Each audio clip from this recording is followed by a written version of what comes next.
what the free Ebenezer called Asdod.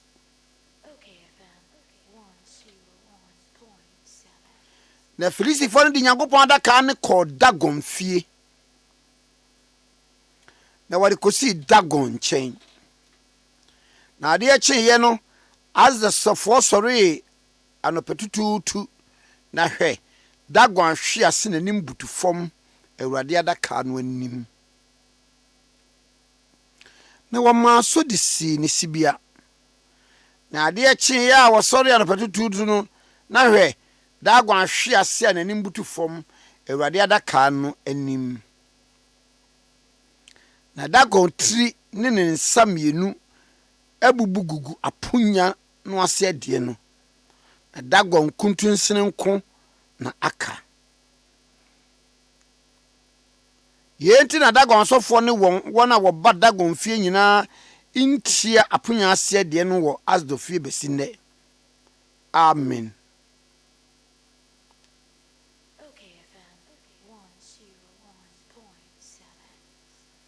Wase Filistifo enani Israelfo nya ntokwa ena wodi onyame man so nkunim wodi nkunim no ansowa wonyankopɔn apamadaka eye apam a eda woni Israelfo ntem no wafa apamadaka no aka ho wafaya wadi fribia bi ayefre wo Ebenezer na David na to sa bia ye odin sene Awurade aboa yen ababesie nie. This is how far the Lord has brought us. Wamaso afri Ebenezer wo de Awurade aboa ya besie wo en wo de abesie busumfie won busum kase bi dan mu en wo de abesie sa busum no de Dagon. Na wo wogidie se so otimi di Israel for sum kunimu a eye wa busum ne nananom ena ama na basa eti wa fa Nyankopɔn apamadaka no a wo de bekwa kosia busumfie wodafo bi bre na bra wo bre nyina no enye bibia se wagyi obi agapade wo bra enam mra kwan so se ya asase en wogye wasi dan ni timu so there be a problem. Esan se ebia sa asase no eye sa nipa na wugi free ni nsam no woni Nyankopɔn apam bi oni Nyankopɔn so wa pam ena wo de office se wo sika na wagye yo enu so nti na awo mafie ho no enu so nti na wo mafie empa fie ho da no enu so nti na da bia wo ye adwuma wo hunu ho ano no enu so nti na dan a wotim no ya na ehunu awo no wasoma me se me mabɔ no kase ye nkyerɛw se enyam bia wafa kwan boni bi so esisi obi agye sika esisi obi agye ne japade esisi obi ama ade pa bi ahwere no posu bia na ka wono na esi odie no na wo no akodie odofo se woni Onyankopɔn wa pam a wo ho ntɔ wo da bra wo bebre store no ni ade ma obi sa shop no na wo ye ya se wo kura betua no more the same nipa no woni Nyankopɔn wa apam on se oje shop no bibia ni wa yeto no mu MP no na se senka asomasi na edie na ade sika fa mu a wahu se wo hunu ho ano e wo mpehia no so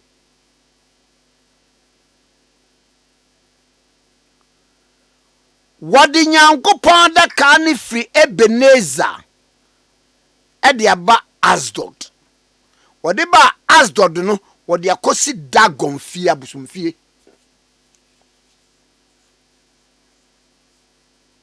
Oh, obi edru ba bi na odasani bre ohun ne ho ano a busa se me ne me yonko nipa no entem no ede e be ne wo ho ede e na mayo.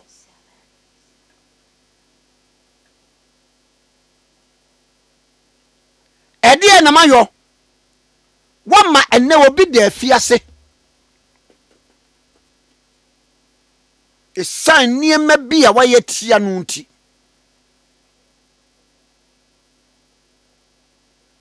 ye wade nyina ho kwan yo na nso nyane nyina na fata yen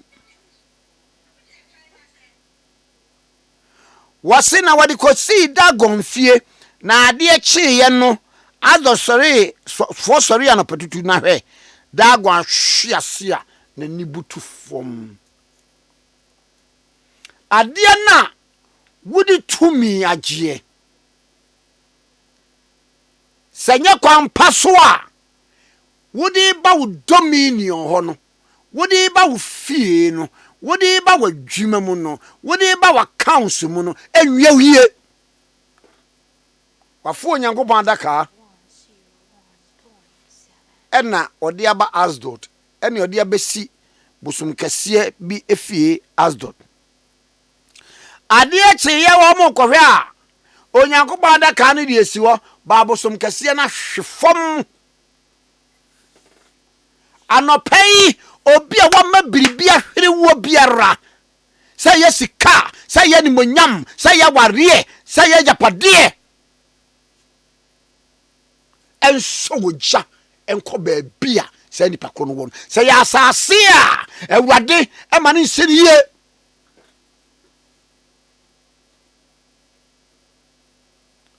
Awurade ma ne janko omani ngwase enko nipa na wagye wonsam sade no omani ngwase enko nipa no a wagye waware no omani ngwase enko nipa na wagye adwuma no wagye wo contract no wagye utumi ehene no kawo na wudie wanye de hye ene wode sika ba bagie enye ogya enkoso wo ne fie wase na wo ma Dagon so si ni sibia na ade akye ya osa sori ya no patututu na hwe Dagon ahwe ase na ni buti fom Awurade adaka no anim Awurade ma wotamfo hwiase wo wanim oma wotamfo anim wase wo wanim oma wotamfo ehunu sede Onyankopɔn ne tumi esitiye oma watamfo hunu se de oye biara no enkwati Nyankopɔn na Awurade be hye wanimonyam na Dagon ahwiase Awurade adaka nanim na Dagon tri ene ne nsamienu abubugu apunya na se de no na Dagon kuntunsine nko na aka odofo wonyame be shake biribi o onyame be ye ade bi o onyame be metumi bi abawo onyame be mankunimdie bi abawo onyame be konkon amawo Awurade be sakrawiem wo wodi ane se obekose wo mpaibum na watwere Onyankopɔn so onyame ne wo apam a de onipa beye biara enkusiaga osoma me se men hyewoden na men kan kire wo se wo kon no enya wo na abekon onyame ne bekon amawo Awurade nhwa wo so omane nsiu ye se ne asiu kra yi adumu ena yabɔ mpaye fagidie ka se amen ye kenkan efri Samuel ngumedi nkan etrenum yimu baako ede ebepem nine onyame asemnie ka se amen. God bless our homeland, Ghana motherland, faithful and together. Hello my brother, hello my brother, hello my brother, hello my brother, hello my brother, hello my brother, hello my brother, hello my brother, hello my brother. Ade Akye Abia Ghana Ghana mai betum pɔnwane gyina wɔ mamba pa wɔdwene Ghana ho kane tie tie bia ɛneɛ na magane a magahia ne ehunu amagawo ho tie tie bia ɛyɛ gigi Well, Parliament members attending the sitting in Ghana move. Hello, man. Well, Parliament members attending the sitting in Ghana move. Hello, man. Well, now your excellency was strong and never give up. Hello, man. Well done, your excellency was strong and never give up. Hello, man. Let our doctors take great attention on the operations and save lives. Hello, man. Can you say bye to corruption, bye to discrimination, bye to favoritism? Hello, man. Can you say bye to corruption, bye to discrimination, bye to favoritism? Hello, man. Hello. My fellow Ghanaians, Ghana past 50, so we forgot corruption and stealing. Them happy to no go have Ghana grow. Me for now, I no go play plasma. Hello, my brother. Hello, my brother. Hello, my brother. tie tie bia Ghana mai betum pɔnwane gyina wɔ mamba pa wɔdwene Ghana ho kane tie tie bia ɛneɛ na magane a magahia ne ehunu amagawo ho tie tie bia ɛyɛ gigi Praise the Lord, we ought to give Him thanks and praise. God bless our homeland, Ghana motherland, faithful and together. Long live Ghana. We gonna build Ghana strong. Okay, 101.7 Sunday. Ebusuafo ya transfer Ade Akye Abia dwumadie mu na enkoma wodo a na gu a ene ye ba bedie na osuo na gugu na egu ya ne kyese ne papa mu a na aboa kwadwofo no papa he ena hwe mema scenario bi omo ye adwuma wo district assembly municipal metropolitan ni ade no most of them workers no abegba fo nsuo to omo kwadwuma asaye benada hu onzio de obehu aban mobokora obekọ no obedu adwuma mu 11 about 12 o'clock na okọ lunch o free lunch ba no fan bag okọ na enye asem keto na migina ha menemo e kan seyi na ensam awodo egu ho a maye madwen se enne ye beka pa enne mepe lawyer na meni lawyer di nkomo na enkomo no egina ede ebe so enu abronye kwa mbafo abronye Buno regional chairman nso omo kire no say for publication of false news na metezi as criminal libel law no ye free ho na publication of false news no criminal offences act no me di book no aba na ena ebeye saade ense yache no enyam bia abronya de no ne obi suso de baba amando yeso nso osunwan MPP ni sa efrihi binima ya argument sensem trofo no so kan asem kra na sa asem ni nimu a you have the leeway say ubetumi a retract na wa apologize eno ewo ho enti publication of false news no any criminal libel law no ensonson ye ban ene wom ene ibedi enkomo na ene nso medi nkomo bi afa Ghanaian businesses are aban sesa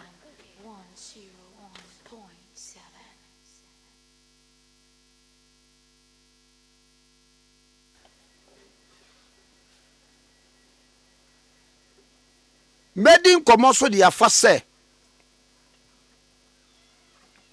Ghanaian businesses Ghana hana me wonti Ghana hana sana meka aban ne san ya if you are perceived to be aban we munipa na wo support we ya ye yire ye ho an na good business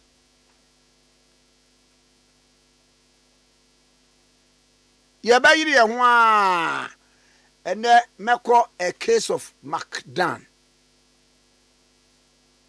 Munza or McDan Aviation or McDan Freight and Forwarding Company or McDan de ben de be mebaso na ansa na no mame kwa na me kotin komo mfamfiri wo Honorable Ras Mubarak a former MP for Kumbungu na ye ne no emfa enkomo enhihye so na ye ni nkomo mfa ensem bia ehun ehia ho Honorable Memo Chiba okay FM so Onu mo nyam for Kwame me fiao Ate for nyina so Ate for nyina je so na umpom te sen Obo Ade Akye ya so ri na ye wa hondi ide asedani ayeyi ani se de ma uchede ampom What can I say we enra wo ye NDC ni o say why me hye bedwani pen party ni wuni mu pa na enra na ebehunu biribie se info analytics wo makwa akoye survey bi di aba efa NDC mu no woni a nkofo gidi se obetimi di party nanim anase holding that standard bearership position for the party NDC a ebebo no pa cho wonu sa ni bi report ni bi medium me ho na like previously no me dismiss polls no and ninja me dismiss polls no and they say to see I'm not to say Kwame yeah NDC party yeah be a friend of reorganization just say after na yeah the share to akwemu a delegate at the branch level crying if you branch and nearby constituency and some regional and some national we don't have delegates Omega say these are the party delegates who will be voting in the next elections. That is number one. Number two, Ubia in NDC say or the pre or Mampeni Akonya. And that's for a good reason. It is for a good reason because Abino Ghana for ya doma modi to me my afene buto me na elio. Enti abaya so afoni na adwin esi say ombobon modern na omaye jumaden asom Ghana for. That is the preoccupation of every member of government. Now the chairman is NDC delegates so are very discerning to say omunim di omope. Ombe ya omadwin about a candidate. Number one, no meti candidate no. Ehu adwinpo a ewo candidate team efa obon as delegates. Secondly, efa Ghana for as delegates. Na enye so obia info analysis we na di edemi. And then intimate delegates, omudi actually like, sebe omontini end reason. That is not the case, and that will not be the case. And the GD said, agenda behind her. But tell me about next asset now, crowd delegates, Bequaco Trouba, Ediako ye flag bearer, Ediama and Disamanukono, and Yan Nebre, the Senyan Nebra, will be able to say. A dear interest na info analytics for work. An answer is hinged on what? And woman requires us having a ba a pa bobbin will be a bobby another bay. Exactly. And it's beginning to become a very disturbing trend. Say, young delegates now will be preparing. I mean, currently we have a group of delegates at war. Missing your delegates. And the reason I'm a delegate is because they are former MP. Ubia or your current MP a delegate. Ubia or your current CEO and our minister our NDC ni a delegate. But there come branches near so and a dose of say will be a branch executive year or constituency executive year or regional executive year. Apart from a certain category of delegates like DCs, etc., you need delegates there. And mainly this is Kwame when the Musa down Kwame DCs and our ministers be a casa among watcher of the Adrian Afa elections here Ebeho. What is Musa is trying to do? One, as far as I am concerned, is to stay relevant. Because Ohen said your oil the polls Mukra Kwame. Polls are very, very expensive. Only on more my polling, University of Ghana lectures near that, only on 1%. Musa Dankwa is literally doing polls every 3 weeks. And there are serious question marks about one's ability to conduct polls every 3 weeks, with that for want of argument every month. Where the resources coming from? 1 month, Biano. Obi a we student of research. Biano. Uba to be 1 month, and why under whose supervision? Exactly. Be any background crowd who man or who supervise one. Well, no crowd, how many days the beam? To even analyze the polls. Analyze the polls. For the sake of argument, could I find say, oh, yeah, 1 month, yeah. And I'll for another month, could I channel? And that is still extremely difficult. Because you go to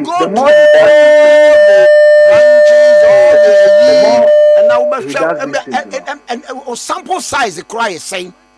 Exactly. Okay, so why you're very polling for about 5,000 people now? That's a huge sample size. 5,000 people. We are. You need to analyze the polls, and that takes time. Oh yeah. And the more he begins to churn this out, the more people begin to see the holes in Nyoma oil. Secondly, the last poll he did before this one, exposed no cry. On one can say no to Ebeka say and NDC for no Mukasai. Meanwhile, you presented the case as if say only NDC delegates and Akasa. Intina senior NDC delegates now only Mukasaya, only someone for Mekasaya and Asawai. Because the party would have to select a candidate before you could look at national elections. And you move from point A to point B. Secondly, on one element to say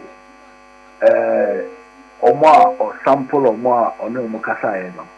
Almost over branch here. Now Opa branch here Sabi. A month here Omunya Omo 50s and 60s are not leading the polls. But only over 17 years this year, 7, and they lead the polls. And you know, so there's how he's going about his polling. And I think that if he cares so much about his reputation and credibility, he would watch it. Kwame, there's also something very significant. I have been contacted by at least 6 people. 6 people. Omaka Chani said, Musa Ephraim, I mean Musa Dankwa, Info Analytics Ephraim. Now, Omo Freo, Omo, Omo making, Omo indicate, Omo preference of a candidate pair. They hanged up. And to your friend, now, you say, O choice, they now Oka candidate to be a person, they just hang up on you. I've had at least 6 calls. Adiana Oyeni is skewed. Exactly. I've had at least 6 calls. So we want him, to do his work as a Ghanaian, but of course, if he's minded by his credibility, then he would really need to watch it. But some many do, that's it. NDC ma kwani se obia embe pre o mampenya konya. People would come out and they would explain. Was say Sapo no were conducting between 31st March to 9th April, and a sample nearly 10,000 400 delegates across 16 regions. Now our that resources no so be many pa akoye saa de we aba de mpokra no who conduct we are in compiling na fe we analyze you know ubetimi aye no within 1 month. Kwame, don't take it from me. These are every research scientist from any of our universities, whether KNUST, Cape Coast, or Legon. It's very, very tight. And it's expensive. It's so expensive to be able to do that. It's extremely expensive to be able to do that. Who is funding, these kinds of polls? He should be able to tell us. He should be able to tell us. And if he's not minded by his reputation as the Obeya San, I mean, it's entirely up to him. At the end of the day, reputation is not sold on the market.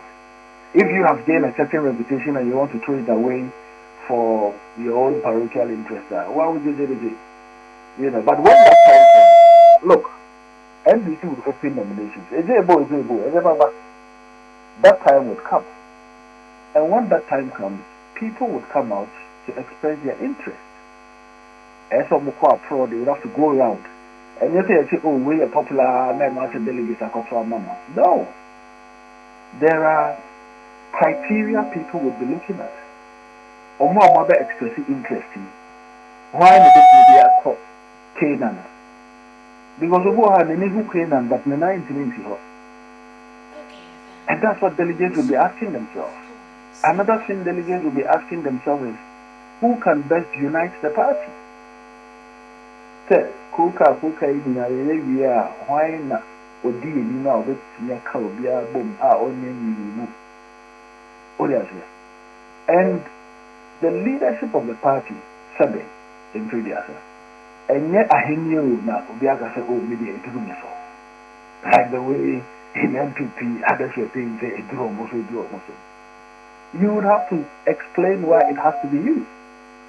And you don't have that kind of culture in the NDC. And so people should be very, very, careful and also, take their time in observing the process and allowing the natural course of events to take place. Currently, government is focused on getting the job done, and for me, that is the most important thing.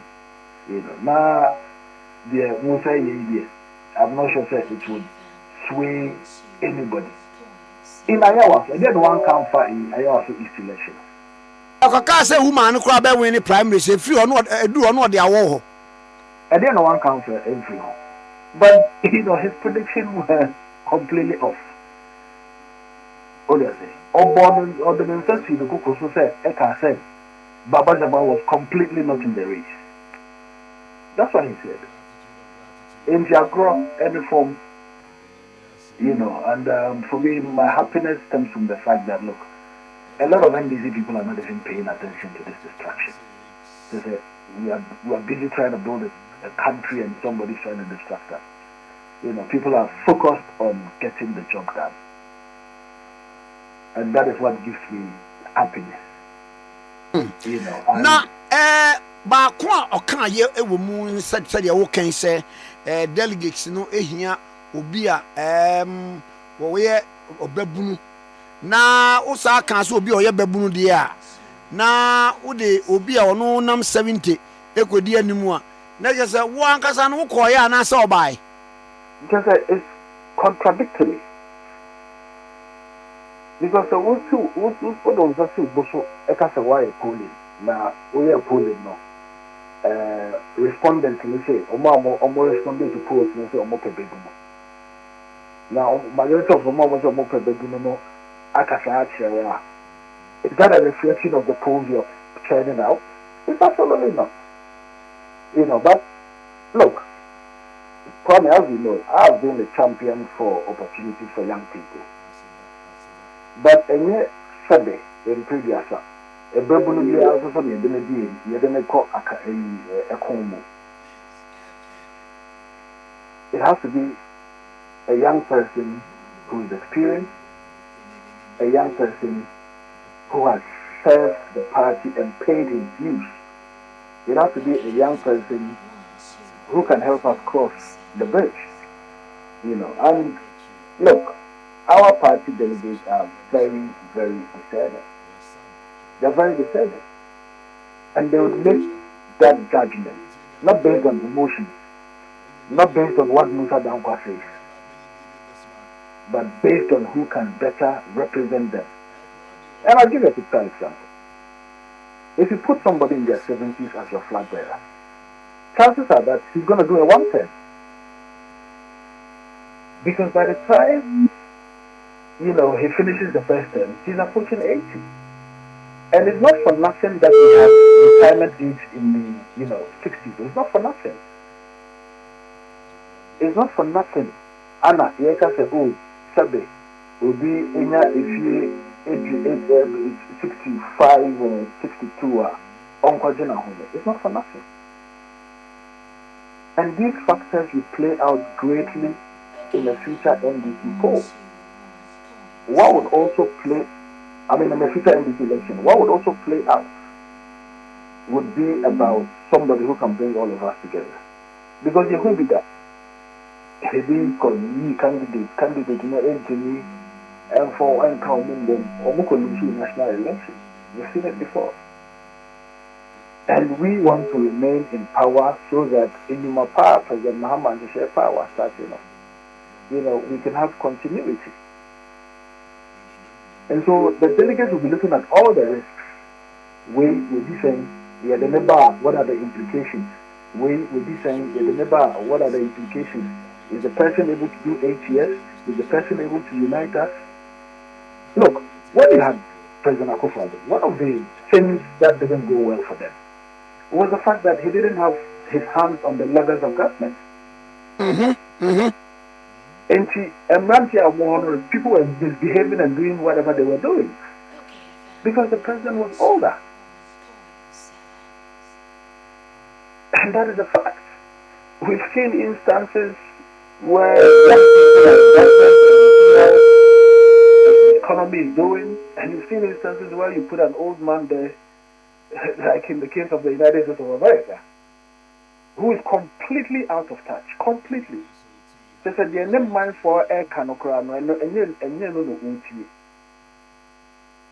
that is dangerous for the country because the person will come, the person would, present archaic ideas. The person would think, would behave like a dictator, like the way Trump is doing. A whole U.S. like president, can't someone.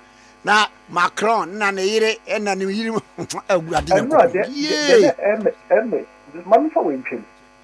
do you know yesterday he put out a picture of himself, an AI picture now with what generating, presenting himself as Christ. And when so why did he delete the post? So these are some of the things that what is Abraham anymore? It has its own implications. What is Obia? It has its own implications. From our country, I'll give you examples.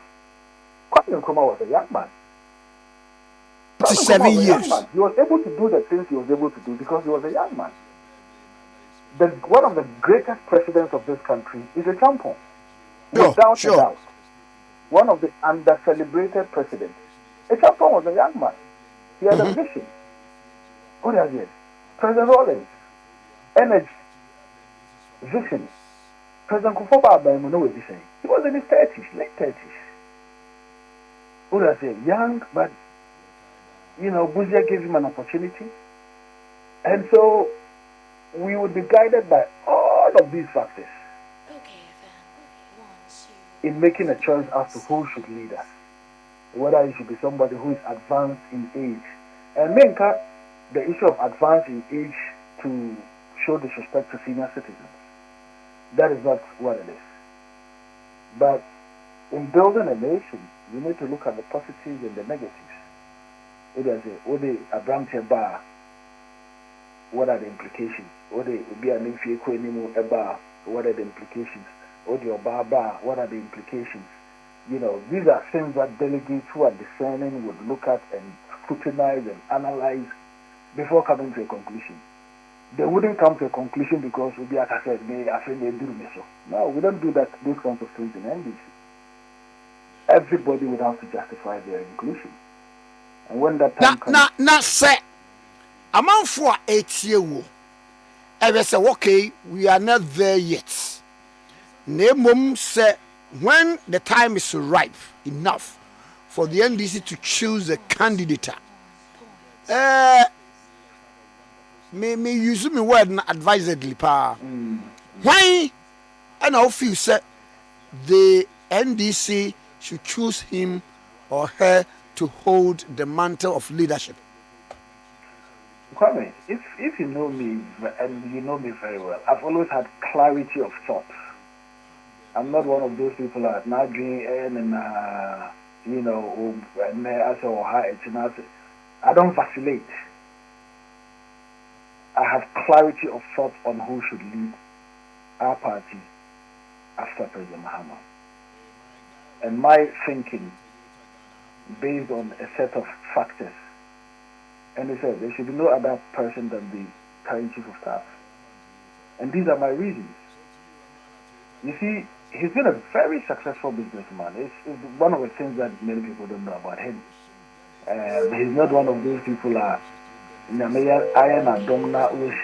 all bragging about it, saying Muskasi and nothing Muskasi wants to. Before politics, already he was there.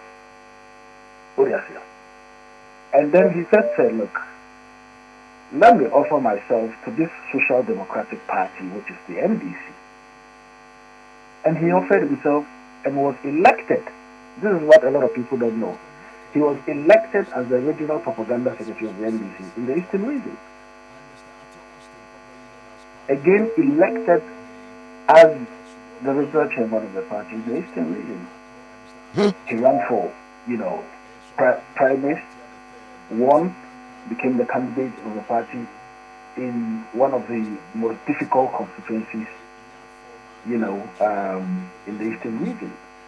He served as CEO of Ghana Tourism Authority. As a matter of fact, he was the one who transformed the place. Served as the regional minister, and now the modern he was moved to Accra and subsequently moved as a local government minister. And then if we have street name in near the Ade, which means this is the name of the street near the Ade. These were all his, projects. Cleaning and keeping our cities clean, plus having served as chief of staff twice. So there is that political experience. Okay? Now, you also look at his character. And of course, that of every other person who may be interested in running. Only our opposite Ujine, Lusu Etisane, Utimi Kanipabun, or Hobras.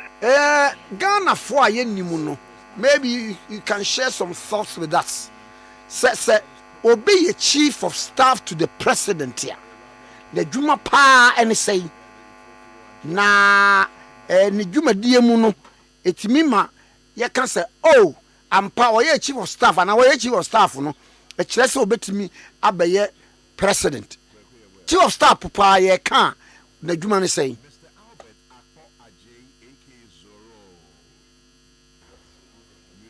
Yeah, Bompire said, yes, ever canona. No,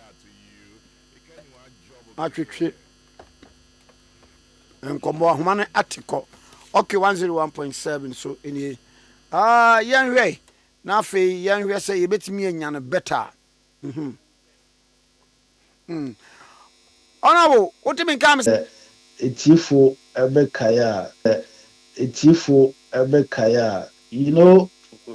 I'm sure everybody has seen a bicycle. Or her bicycle, the tie, no. One say, I did be with my friend spokes. Spokes, yeah. Look, says spokes no anymore. Bike on the Intibinko. So the position of a chief of staff is like a spoke in a wheel. Spoke on the wheel, no, it's a economy. Or you'll be on the coordinating a buying and she share a buying ministers nina Obia Shanase. we Omanpenyin free her, we vice president if you are near also in terms of authority in any government, the chief of staff. Enti ejuma no edoso ye, esumbo ye, and it's not everybody who's just appointed as a chief of staff.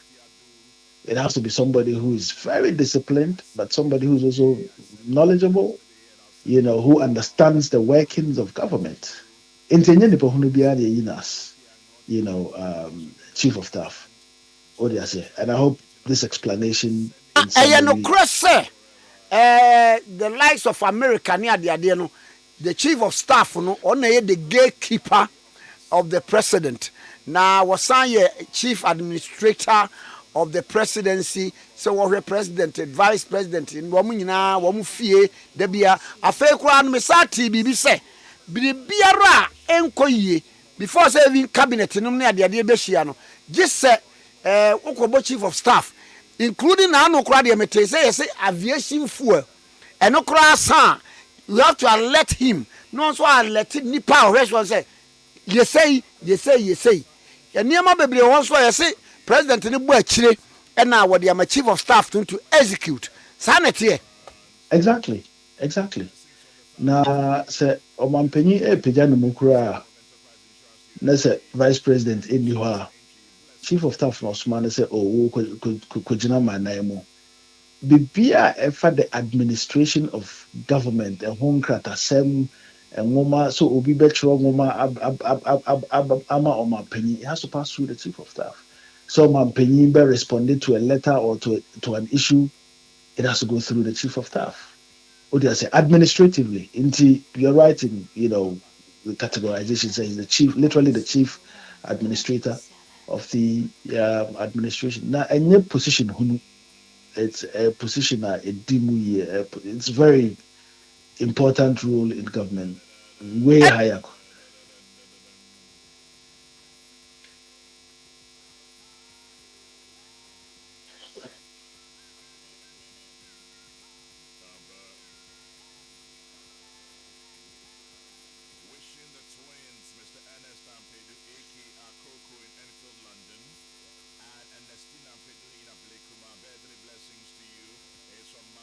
Oh no, not at all. Because ministers nyinaa ɛhyɛ n'ase.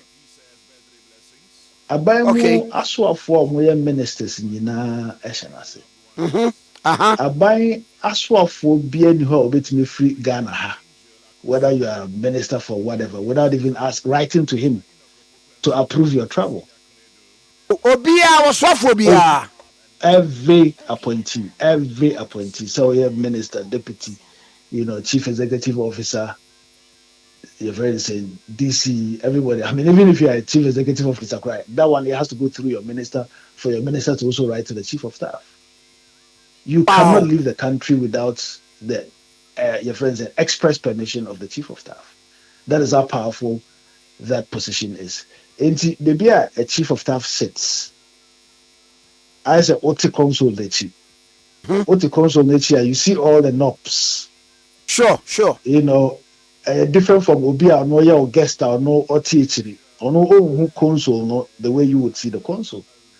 That is and I said what a fancy pilot.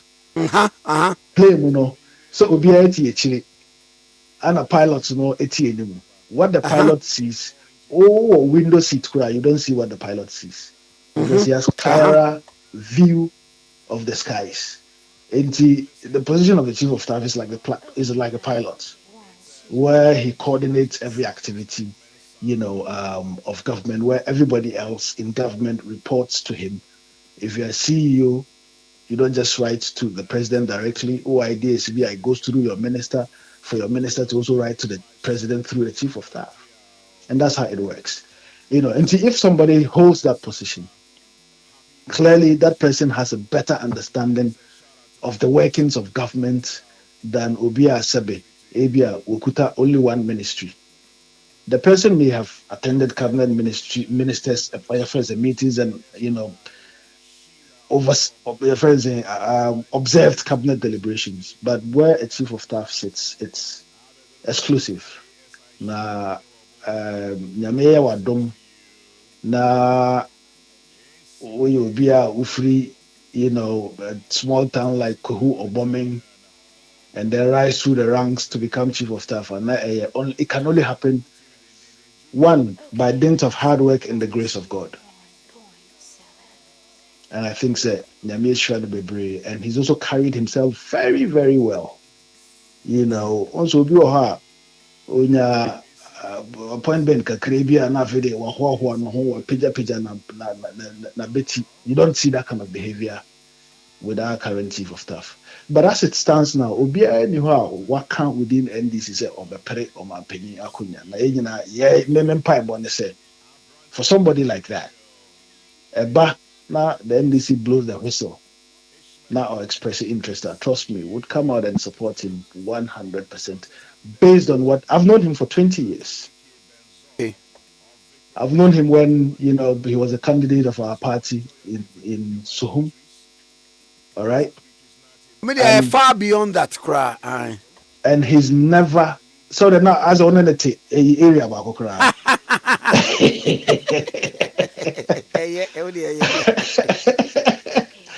And Kwame, he's never changed the way he treats people he's known and people he doesn't even know. Penyimubi or how to even have access to him is a problem. Oshiawa, the way he even communicates with you, will tell you, say, oh, Sabe, we nipa, we or brase. I mean, these are qualities that everyone would look for in a leader, and that has a very good way of energizing Abaya Swafo. It's not for nothing that President Mahama repeated him as, his chief of staff. One, he's also extremely loyal. About a loyalty, he's very, very loyal to the party and to the administration. And these are all qualities that Bijidi say, oh yeah, a matching toe to toe. You could say he stands tall and above several people who may also express interest when that time comes. Timothy was said there, the president is as good as his chief of staff. You have summarized the whole thing. Because if you don't only chief of staff or peace of mind to work, who would actually hold the fort for you and actually get the things done. You are in trouble. Your presenter is as good as his producer.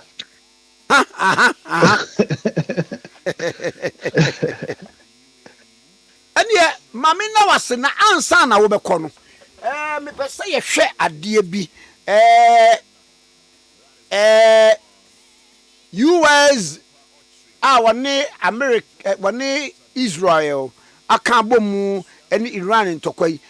So far, baby, I have a bedray. Saying. Well, so far, actually, I'm funny better than I say. Because when the guns fall silent, it means people won't die. I mean, people will not be shot or bombed, and Asubjena will be here. Even though the ceasefire is temporary, but it's not permanent.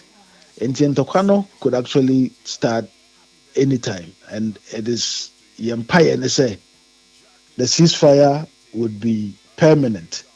And Richie and even is the US Vice President and Trump Ase Ekushia in Pakistan, together with the Iranian Speaker of Parliament. But they had a meeting, which was a marathon meeting for about 21 hours, and they didn't have an agreement. 21 hours, almost 21 hours, almost a day. I mean, obviously they'll go for coffee breaks. According to reports from the US, they had placed calls to the American president about 10 times during the 21 hours. Because issues come up, they would have to also call, Trump. The others would also have to call their counterparts to try to be on the same page. But the meeting lasted 21 hours. From beginning to end. Now, in the 21 hours, there are sticking issues. America say omope guarantees from Iran said they would not make a nuclear weapon. Iran say omope guarantee say one, America would remove all the sanctions which are illegal. Na question me say e say o ka kire lion say if you na kromo nchi abo bi anwi bi no onwe nambe. And to be honest with you, Iran's position all this while has been said, look, our nuclear program is for peaceful energy programs. And there are other countries in the world who depend on nuclear for their energy. There's nothing wrong with it. I don't see America's fixation with, say, oh, Iran must not have, a nuclear weapon. If Iran must not have a nuclear weapon, then certainly other countries should not have a nuclear weapon. And as a matter of fact, the non-proliferation agreement countries in the world, including the United States of America, sign it and they say, number one, country behind you as I say, if we NECO or build a nuclear for bombs. Number two, one omuobie per that agreement US, Russia, and the Omunina sign here. Already nuclear weapons, no. They have to disarm. That's the agreement the US signed. That's the agreement Russia signed. That's the agreement France signed. But they haven't disarmed. Why have they not disarmed? Why has the UK not disarmed? They have not disarmed because they need a deterrent. Deterrent, and they say, I say, Ukutaba, Ubi Bepa Tokwa, he will think twice before he comes to pick up a fight with you. So these superpowers and the countries that have it are China, the United States of America, Russia, France, and Russia, China, France, UK, US, plus Israel. Now, post non-proliferation agreement, Israel has built, nuclear weapons. They haven't declared. No inspectors have gone to Israel.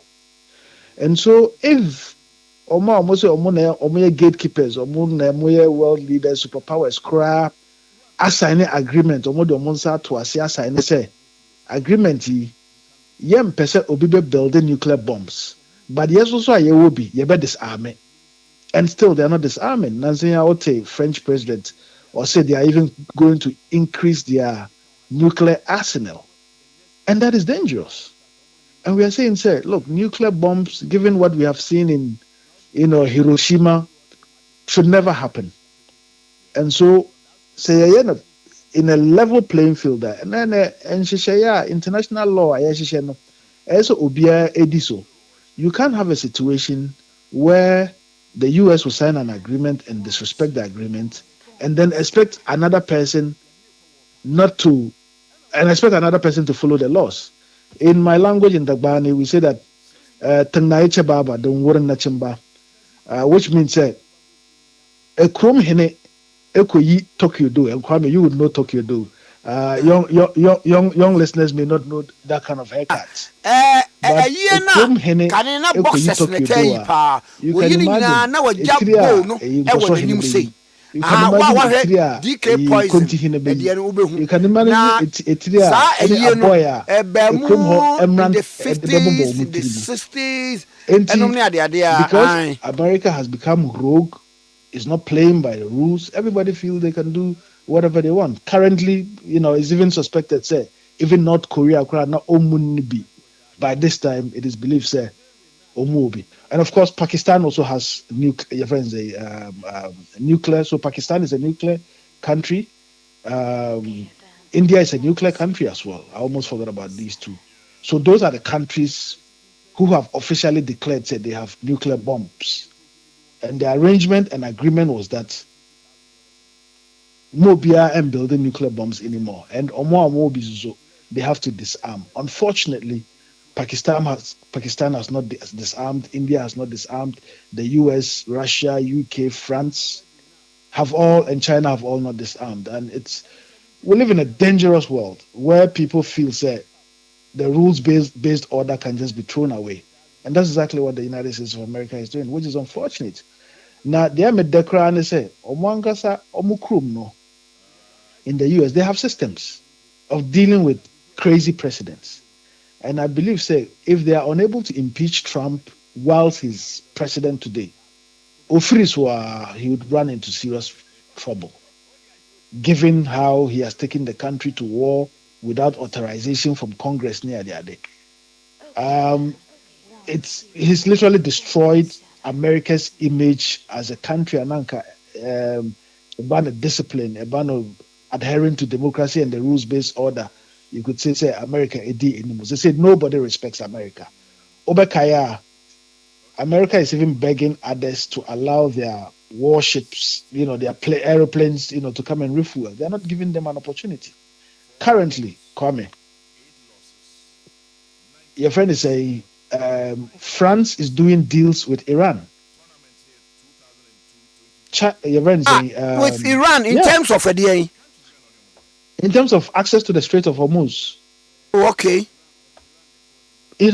Several countries. By they say American naval ships be aqua blocking to say Iran foreign access to the Strait of Hormuz.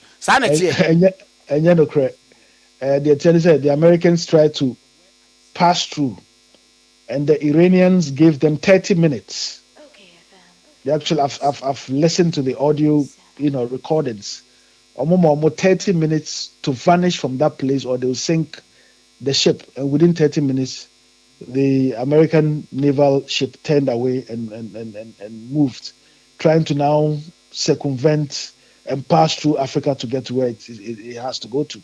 That is what actually, an analysis of who has won this war and who has lost her. Iran's hand is stronger now because they never used the Strait of Hormuz as leverage. Now they are using it as leverage. They are using it as bargaining chip.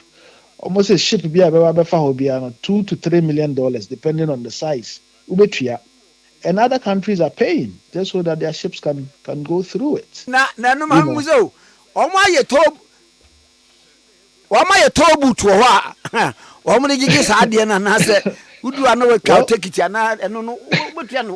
Through what means?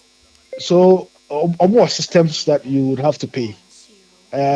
You pay through. Currently, they're even saying that you have to pay it in their currency, or you pay it in Chinese yuan. And they're also taking crypto, and you could pay it in crypto. Obviously, it will not be cash. Uber carry equivalent of $2 million is a lot of money. So they are not asking people to carry bags and bags and sacks of money to come to the place, but through electronic transfers. And to before then you can pass. They share that place with Oman, and the Vindicated said they will share the proceeds with Oman. Obekaya, Trump made a statement, said he and the Iranians would control the place. And Iran forces a lie. This is not American territory. This is our territory. We would control it, and we would determine who passes through it and who doesn't pass through it. And other countries have bypassed the U.S., which never used to be the case. They're bypassing the U.S. to make deals. Currently, over Canada, previously, every dollar Canadians ever spend on military accoutrements, 70 cents of that dollar goes to the United States. They literally buy it from the United States of America. The Canadians who share border with the US anyway are saying that never again, because they've realized that they can't trust the United States of America based on what this particular president has done. And that is the kind of vibe you're getting from the Europeans, whether it's Spain, Italy. They've turned their back on the United States of America. Previously, when America coughs, everybody is falling in line. But thanks to Trump, who's advanced in age, who is what you would call erratic. There's ultimate, and he's doing this, and China is changing his mind. It's isolated a lot of their allies, and they are trying to, as a matter of fact, I think it was France that even suggested, say, they should do business, Europe should do business now more with China than even with the United States of America. And you are beginning to see what I call a decline in global dominance of, the United States of America. Kwame, in history, this has happened to every empire, whether it is the Malian Empire, the Ghana Empire, the Songhai Empire, the Roman Empire, the Greek Empire, the Ottoman Empire. This is how empires fall. Over what America is doing now. America has its hands on so many things. Just that they want to control everywhere and every place and everybody. And the more you do this, the more you are overstretched financially and militarily. And by doing that, it also weakens you. And so why would you be in your country and want to control us? That is how the Roman Empire fell. They took on too much, ran into so many debts. That is how, as a matter of fact, the British Empire, Britain used to be, the biggest empire after Ottoman Empire. Britain was literally everywhere, in Asia, in Africa, expanding, and that's how Britain lost its superpower status, dominance to the United States of America, and the U.S. is also declining simply because it hasn't learned lessons of history. So look, the way Nyankopon ebo wiase no, Oma obi bia bibi kakra, and uja udi ho now guys say the force ekoji obi dia. Clearly you create enmity. Clearly, you lose your relevance. Currently, nobody respects the United States of America. No serious country. They are a military superpower. Don't get me wrong. In terms of events, especially air superiority, you can't joke with them. But we are penny now. We are dictator. Autocrat. Your own people will begin to resent you. And we had a level of protest in America currently. It gives you an indication. Say, look, the empire plus or minus 10 years, plus or minus, Kwame, 10 years, would no longer be a country and that would be a Esuru dominating the world up until this stage. Now, Mami Misa, and my last question. My last question, I may be say. Now, as it stands now, say no, one be janisa because meet yom koye 21 hours no me ade ni nyina ended in deadlock. Ye hu bi ko si ye no me ade. So, they say what is happening? Obviously, and empire Oman find a solution that they may end up, attacking each other. And that is what all of us don't want, because the global economy has to be stable for us to trade, for us to do everything that we're doing. Odia say, Pakistan has indicated, say, it is willing to get them to come back to the negotiation table. And I believe, say, if Americans themselves put sufficient amount of pressure on Trump, he may capitulate. He may be forced to go back to the negotiation table. But then so far by and say it is Israel that is pushing for all of these needless wars. You listen to former CIA directors, you listen to people like economist Jeffrey Sachs, and they'll tell you, say, and you even listen to John Kerry. John Kerry was a Secretary of State and now what we call here Foreign Minister under Obama. John Kerry, and which he CNN interview, said every American administration has been forced by Israel to go to war with Iran. And every one of them, as far as he could remember, from Reagan, after Reagan, Papaya Bedi one time, Jimmy Carter, Bush 1, Bush Senior, Clinton, Obama, Joe Biden, all of them have refused to go to war with Iran because it is almost, and they've always said no to Israel. It is only Trump who agreed, and he agreed analyzer based on the fact say the Israelis are holding his balls. Epstein files and the rest of it, the Israelis have developed a culture of cultivating mud against people they want to leverage on. All right. And clearly they have a lot on Trump. And that is why, according to analysts, Trump capitulated and agreed to do this hatchet job for Israel because it doesn't make sense. Iran, they haven't broken any rule. As a matter of fact, negotiations under Obama were going on perfectly. Iran had agreed, said they wouldn't enrich uranium.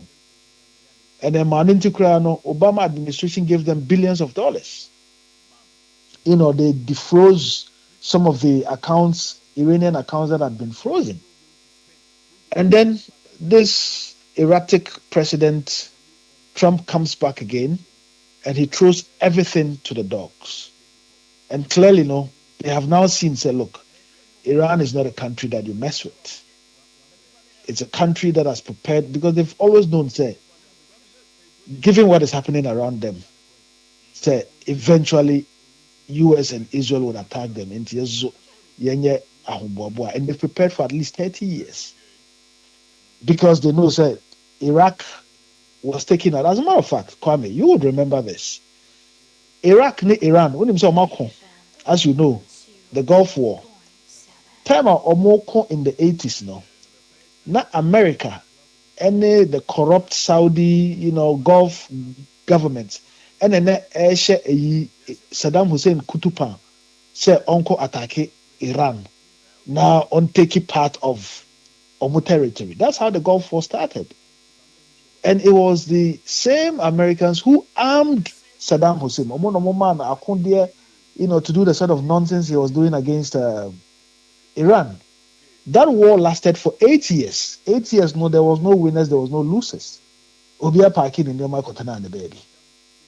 And then the same Americans that armed Saddam Hussein now turn around to overthrow Saddam Hussein because he wasn't doing their bidding. Over Afghanistan, they've done the same thing. Russia and America had a war, over control of Afghanistan. It was the Americans that armed the, Pashtus, the dominant tribe in Afghanistan. Armed them, armed people like, Osama bin Laden. And then when the Afghans were not doing their bidding, they went there, to do what they did. You can talk about Syria. You can talk about Libya. As a matter of fact, Libya, a case study for every country around the world. Because under Gaddafi was building an atomic bomb. And I said, you don't need all of these atomic bombs and the rest of it. They disarm. Once you disarm, we'll recognize you, whatever you want. You can stay in power forever. We won't talk to you about democracy and all of that. That's how come Libya disarmed. And President Sarkozy has been, he's been on trial. As a matter of fact, Gaddafi it's been alleged, based on documents in the former French president's trial, say he had even funded the campaign of the former French president. The reason why they fell out with Gaddafi, and they said Gaddafi all of a sudden saw himself as Pan-African. At the time, he said, no, these Westerners, they don't mean anything for us. It's all about their interest and all about controlling our resources. Na membeka minyanoma more Africa memu na build Africa ye. So Gaddafi started giving a lot of African countries so much money, to the extent that there are countries who owe the AU. Once the AU, we are a member of the AU, we pay dues. There are a lot of countries whose dues were overdue. Gaddafi paid all of those dues. Gaddafi was talking about one African currency. Kwame, one African currency. Africa for you. And the West does not like that. That is a reality. Why do you think the euro is good for Europe? One currency. And then Africa, 55 states, 1.5 billion people. Ghana, we are spending CD, it be spending Naira, it be spending shillings, it be spending Kwacha. We are so disorganized, disintegrated. And this was what Gaddafi was trying to cure. Obekaya, he drove all the way from Libya to Ghana for an AU conference under President Kufuor. Yeah, Mekai. With his convoy. Junction. Exactly. Was our driver from, Libya to Zimbabwe, we're driving from Libya to South Africa, we're driving from Libya to Nigeria, and all of that. Gaddafi was doing so many things to advance the Pan-African agenda. And they saw him as a threat. Se ebibi maimu ye kaya hoboma. Obi any ho abeko IMF and World Bank to ask for anything no. Obi any also obe export raw material from Africa to these places. Okay. And that is what they don't want. Okay. Pamena wasna mi senya mpamfama bibia na ebe side nkomo bio. Kwame, it's a brand new week. I wish you well. I wish listeners God's guidance. May God bless our homeland Ghana. May that say. Medase pa. Honorable Ras Mubarak, a former MP for Kumbungu. Na ye ne no atwetwe nkomo. Onye wa me wakwaba.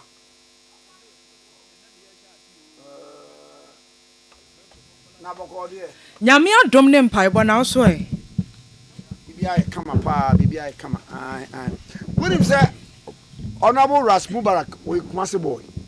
Na no na wo ka kire me. Ba me kura na me beda o ka me wan say wodi kan de we na.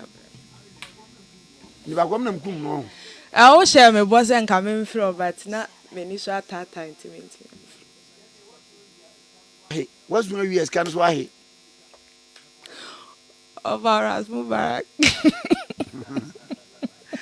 What is that Kumasi boy? Na no okay. Kumasi ni ankasa men kasa Okay. Oh sir. Yes. So one no e nsentro ni o.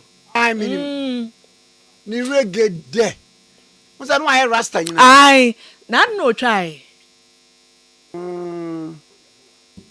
Na fata no.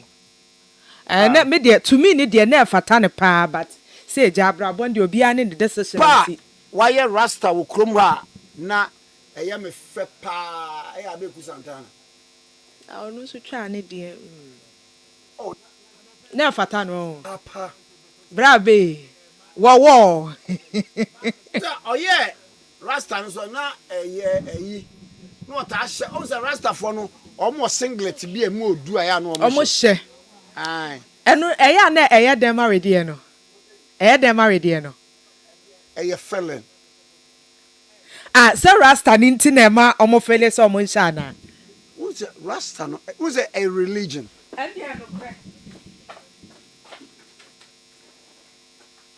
Religion na make say wako oma sori ni bida.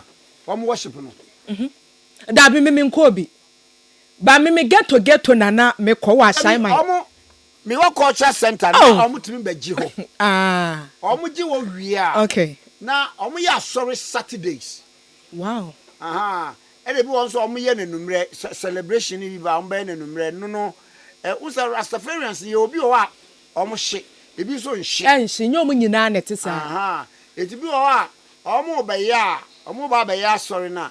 Before say omo ba be ye praise. Omo ntwene ni ade omo ma ne mema omo nyina be hye white na colors no red gold green no egu omo ko mu na de obehye wo hye wi a na fe mu nyina ma betra. Oh omo ye praise. Omo osofu pani. I was singing bar. I was kwa. Yes. Obi culture center bi obehu. Na obehu. Na mama nkwati nkomo mesa ba nche me da aswate. Ni Reverend Intim Fodjo wo MP for Asen South. Former Deputy Education Minister. Ye ne no betwetwe nkomo. Honorable Otemenka Memwachi. Yaja, Kwame Tikese, I'm going to say. Na ba ko de. Yankopon adom me ho ye pa na so to say. Ese me ho ye pa na one video bi ene na mframa mu say onyame so for Reverend Tim Fodjo okra say we ege. You dey meet here at Tifo nyana mada wase. Ye no me hu sa video no na sa abrantie no. Wanye oba wo oye bema. Oye bema wawo won ho mpane aye ye no operation say wono de. So the NDC for ne omo de kire nkwara wo secondary school say gender no enye de wo na ye ina feeling no ono so tisa for ni bi o say ne gender no ye na tenka onya free ni mu ono na tenka onya free ni mu even though ya wono be ma no ye bibia be ma the chromosomes ye be ma the biological features bia be ma o say ono de onya tenka wo mu so yo ba ntu aye ye neoma dane ne ho oba and as any panel and this for ba bemu omotinya se ne kutu panti otuminya kokudru ebetitwa santro no e de tra manfo me say coming yano but krumu the basano and yano na amam for babe fan say no kre na emi say ehun so bi a ono eyeke no ono anso de san semra say yen fancy give for nkotum 3 years ana ma sa ade we say a tron no watwa ato so beyond the okan a wo chirimi wo bibi se bia wo de ni begina court. Oh, yeah, consider a lot of options. Minimum lawyer for Ade Akye and you know a number of actions will be taken. Nemo me di kan akam obi ate say wa o te ya one thing ye and I wo ya je di no. So nipa we asem de emfanya asem anya no kre me can give for one campaign from 2017 but me gina parliament say yen semra na wo mu a yege ne mu a wo na wo a wo be faculty kwan so wo mpem mo ana no na be ne de mra fa enfan kotu ti asem tie mi nfa what the am roba wo no ankasa semra say ye me ti am roba fonko free when obi a sabi oye lu bone obi oye lu bone no ne gina mu be bia so da bi yen semre mu odene enfan chichi wo mu oye lu bone when obi a sabi oye awi no na semra say yen kwati awi fo obi a wono ntino sabi ya de okan entasum na de ma obi anso hu se de okan enye no kure mpo ne se ta brand we woni na ne nam kurum ha ya o ye ye ne o ma da di nya ne sika free obi animo da ben wo ba bontin be kan bi di ti ame ade nti na ne no kan bi ti ame 2017 me year press conference di ti the gay community ye ma kwan mo meje o man mo so ade nti na ta be no me kan se me gay Ebra 2021, the DNC Human Sexual Rights and Family Values Bill, and Fentia Sanyoman. I don't know my bontia mechanism again. Ye past year 2024, I'm year press conference, see a party press eto, or man peneku father to say, or Momo Diano sign. Now, coincide be a while court to some near the grand Nimano Encha, not on to mean sign. Sabren, I don't know my mechanism again. I didn't see the Nena LDC for about power no, and where to me any voice. Now, in any case, no, then I have found it door na bam. So, you mean, I didn't see that, won't me attack you be as a main or attack me because a brand is the bass on woman, my woman, give community assurance, say, Bill, no, a cover beer, and Tina man penny bam on Tibet cancer, and yet priority, and yet Ghana for them, basic needs and all have them. In fact, the government spokesperson, quite few for Susan, be chilling, so, and this are binding, say about the same Regia Gadia. And then here, one more cry. What they said, they will be between you, many, and yet in here. And they were sure in their minds that give is one of the one watching it. And they made back on Jamba Bay press conference in more than a year. They are what they for a Kenya, more Sabria, so for a die you, and Penny for a die you, Imam for a die you. CSO for no wonder, one more year demonstration ye did this Abrenoa, almost the passing Mrano 2026. Ubia can not to this time, no, me push you be a friend the Tokrum APA Casa, press as I bet told you house so as Abri, yes, any musi near be parliament for Yaba Semra at the Ghana over a research for so a research at the Opia and Amatum media, newspapers. Radio, TV, social media, TikTok, obia de watching, and you know pressure and my kotama wompa. And no thing woma abonipa, so man on my attacking. Over TikTok, over Twitter, no idea. Presidential staffers, that rules more now or no snitch rules more no. Woman and woman, I think of Wegum one can the movie, and I will amplify, and I gain something for you again. Me, oh, call the beer yet, the beer woman, or be enemy reputation from Krua. The Timone, or be enemy reputation in Kuala Bremois, Medini secondary school, and same man's secondary school, or call, or be enemy reputation, or boarding house, or be enemy reputation, or be beer or can't same man's so a teacher.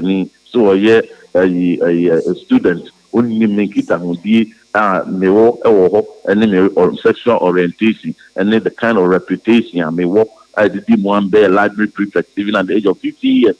Obia di Nina, me was 16 at the University of Mines and Technology. At the age of 17, I'm university. Takwa University of Mines and Technology. This will be our whole human between 2003 to 2007. In Team Ford, you know what to say. I was a campus pastor. I was a general secretary of the biggest charismatic church on campus Christian family. 2 years, now me a secretary, general secretary. At the age of 19 and 20 years, now me a secretary. We president, then a vice free one. Me and I'm a twasso, a share assurance of the biggest charismatic gathering on campus of BNM CCF. And you know, me man to bring me more brim and the better men quala bring me man, OBN me said here. My reputation there, OBN said here. And these are a 2 year time, and these are a motini time, and these are Muslim time one.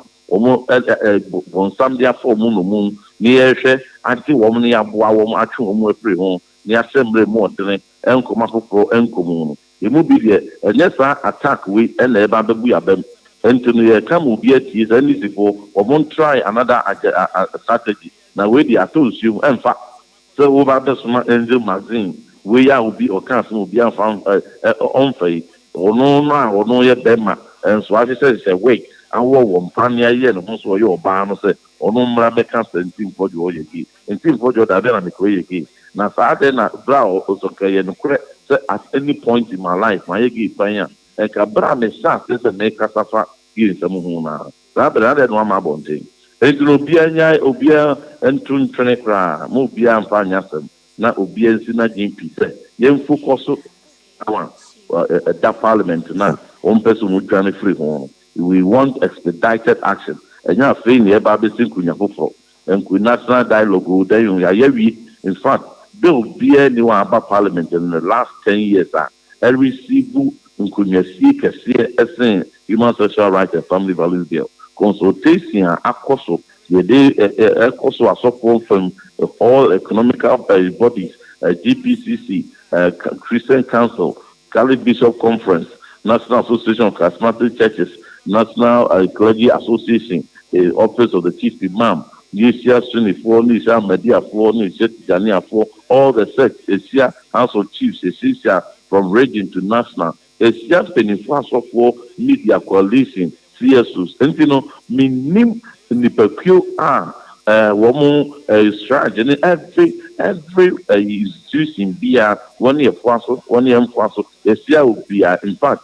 Assembly receive massive public interest and really be more at the passage. Ye pass it, don't need a crown one, Nanipa Kumebi, a chimo home. They are not only a peononia, only call Supreme Court. Supreme Court Sunyamre, and Yamre the Nancy to Sunyambris in Kunya, and yet don't begin now, consensus on national dialogue, any consultation. I established that to the 93% of the population say. Supreme Court also sends Sujina said, Catafan be any constitution, Catafan be any provision be anymore, it violated any international human rights treaty, and you also a stamp also. And you know, you have settled that debate, you know, you have settled parliament, 275 members of parliament. Yes, certainly now said you wouldn't come. What buying and then was so. And I don't Kufuado and then a president. A bedroom no one sign and we call ye. A buy by ye. The Ayatian said, Wama refer to the Constitutional and Legal Committee of Parliament. It is here Casa Kwabi bin Naman Penin anymore. Because the Parliament I young maybe Wamasa pass it with the 9th Parliament, you know. It is Messiah and Amen sign. It is sad the day as they say, yeah, Koba, where can we, you know, I say. Of our Obi Obeka say, Abida da Empenso, Yansan, and Tino, no Bianca once of Nen Yachum Walker, and Yachum. A son say, Abida da Empenso, say, Bibi, as you come Yansan, she propaganda, Womuye, Yeditia, MPP, and Abida the Yachamu, and Untino, Dodo at Twabaditia Mino. Nina do ejina ayaudia and this is for to me adding rura do emu asofo mu ni ade bi mu Reverend Charles Osum they've come out to say it Oyaw ene ayawdie pa NDC President Mahama ne NDC for edi wura omumu edi tia MPP efa LGBT ho emma dodo na to aba de tia ye enti so ka LGBT bill yitumi esensan ya sa bre no so ke be lose election ne kra enka nye sa percentage ni de be lose kaba parliament and kanya 87 MPs ne be ho it was a massive propaganda normally edi tia ye they make us what I say enti the MPP paid the price in the handling of the LGBT bill, it could be emra any adede kuchichere yede court ni adintino o mampeni enya the opportunity and san campbell no ensigna wo ho antuni ansan no sa akwensidi na legally and then o mampeni Mahama can say democratic process. It was the same democratic rule of law process and the fans were enuntino court den sa so Emma President Kufado ne sent to me and cancer. Then no crime, we were punished for it. We were punished severely. Ghana for punishing. And it will be a Becca and MPP abandonment to me and sign and to moon come on to now. Yeah, because from President Nkrumah, Eba Buzia, Eba all the champion, no more the back President Rollins, so at the back President Kufo, back President Tamos, at the back President Kufado. President be anyone or Bab or Bontois or your campaign or the LGBT mara the year promise say to Obama na me ba or Sandifo Dr. Kwame Nkrumah meba naba be semra I more than LGBT and as President Rollins said to mame na me ba be semra more than the LGBT so the Kufado and Bobi Etisa President Kufo one campaign promise be Etisa President Atamos for 3 terms or running he never ever give any promise to Obama me is answer me opponent no was so case into men automamia me ba besemra the first person was share some rano was share some bo at the year campaign kese e man be year politics in Ghana LGBT be year politics in Ghana President Mahama and na so for ni bi no mo kan say we MPP ni nene o kasafa LGBT one politics na ye enya atwom no mo ye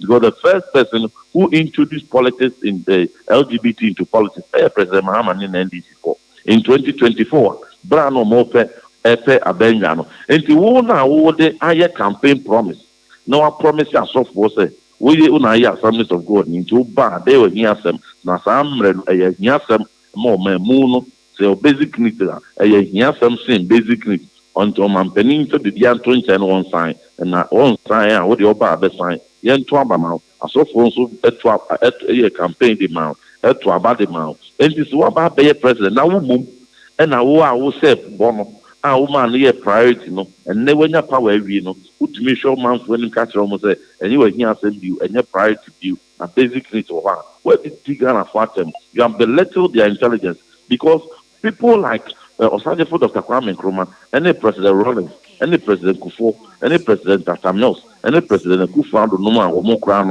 or one fine campaign promise, no, a brown be president, and you must start to say, Ebano, one more crown, a woman who you categorically say they will never allow that. And President Osadefo Dr. Kwame Nkrumah, then Benson, you said, Criminal and Other Offences Act 1960, criminalize homosexuality or natural carnality 1960 and then pencil and so he never made it a campaign promise President Kufo pencil and what is conference or campaign promise because ya who adwuma nyina wie na the then president no ye de beto anim na wo se won san na wama wo secretary kwatro krata se ai biase no and the parliament clerk of parliament yes or the baba betu with the greatest clearly no Akufo do then time no na dwene se on sign and ma mumulu suye and na aban ba ye de atie no say e constitutional and legal committee of parliament and then yen twema omunye ho adwuma na mu wie na mo pass na mo transmit bill no to the president for him to append his signature to it say wapene so na won sign a na kia hwe ba bi etie over with the greatest of respect we repeat BB or her NDC for propaganda now say for the purpose of education to the public into no. Mr. Na a for sign. And you know correct. So bill no ekoto President Akufo-Addo anim. President Mahama na ba beka. So bill no ankoto President Akufo-Addo anim. Na bill no nsanka. And this will be me ba me nya ade kakra. Me pa cho say we are aware say. Sabre no na president ne mpamfo kopeduase retreat. Enna ne secretary actually krata ba bonten to social media say clerk of parliament attempted to transmit the bill to the presidency. What can't you say? Was you attempted whilst we are away?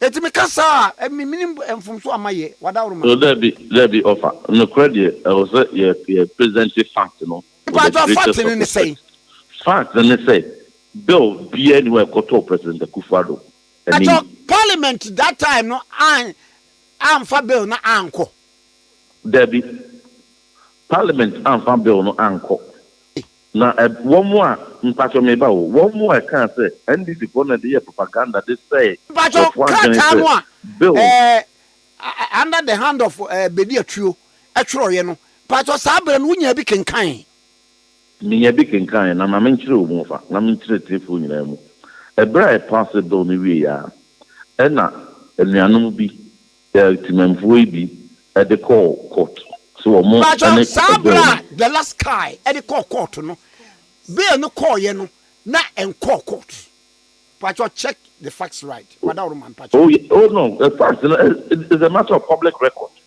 you know Richard the last guy e de call court or they call court the Johnson court so and Johnson no injuncted the hands of parliament and man a crime man and transmitting fankoma omampeni and what you know not parliament attempted to one bill no ebekwa koma omampeni with Jubilee House at the time one court didn't dancing atoso it is a matter of public record na ne omampeni Mahama cancer and marano a democratic process and yema final democratic process and faswa democratic process no a rule of law it is a rule of law court to be Ghana not as big as Supreme Court the highest level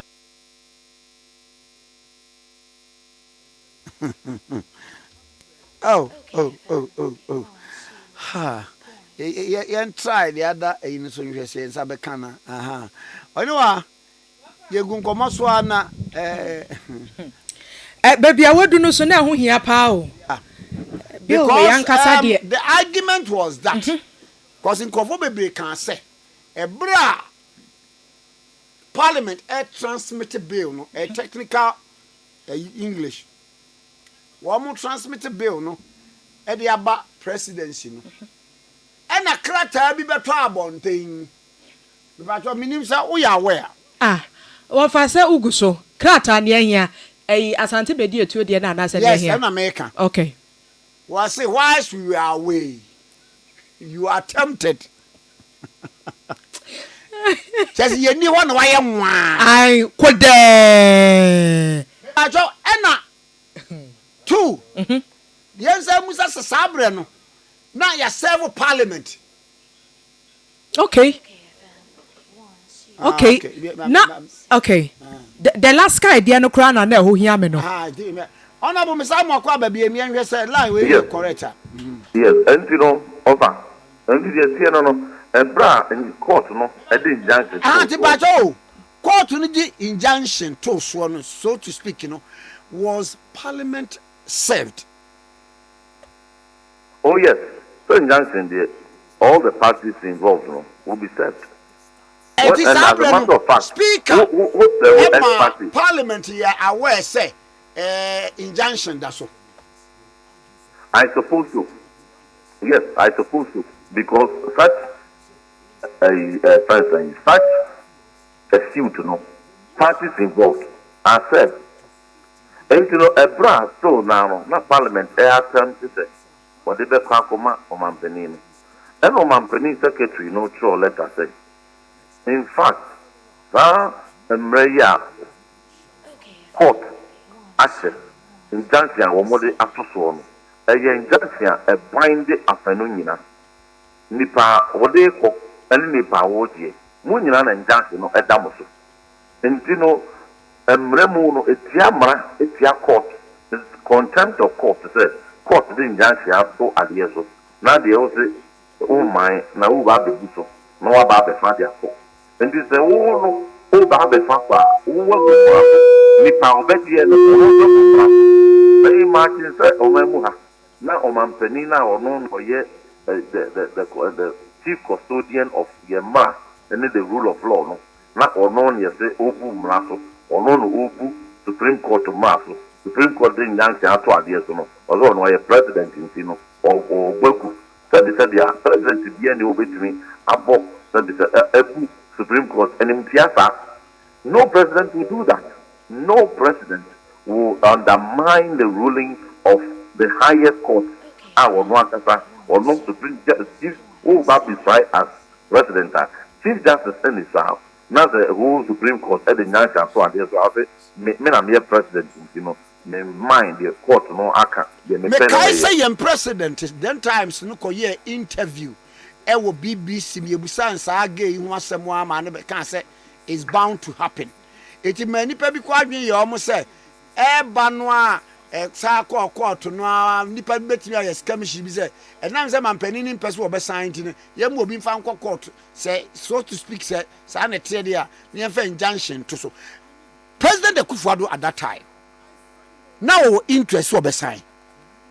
In fact obi ewo nyina so bi na evidence bi so o mampani Akufo-Addo ko friend written sky say na fa asem ne court because men person me sign so they said yama NDC for the LGBT aye propaganda be free e transfer Ghana for to foot be free in fact omo de trust them e de pura LGBT mo a de aba power ko pem say nansen kura na until nansen o mampani ma na nkasa be kase bill no eni Jubilee House na ankoro ono mo NDC for na nkasa ọnụ ọmụ nyina akafe ade no ekoi let that President Akufo-Addo anim o Jubilee House and was on sign and yes you the was it was President Akufo-Addo anim and was on sign and no man secretary show letter the yes sign and ya dia all on one for document be and few anko ni fi enti da ho dia sign so me kan sa atre no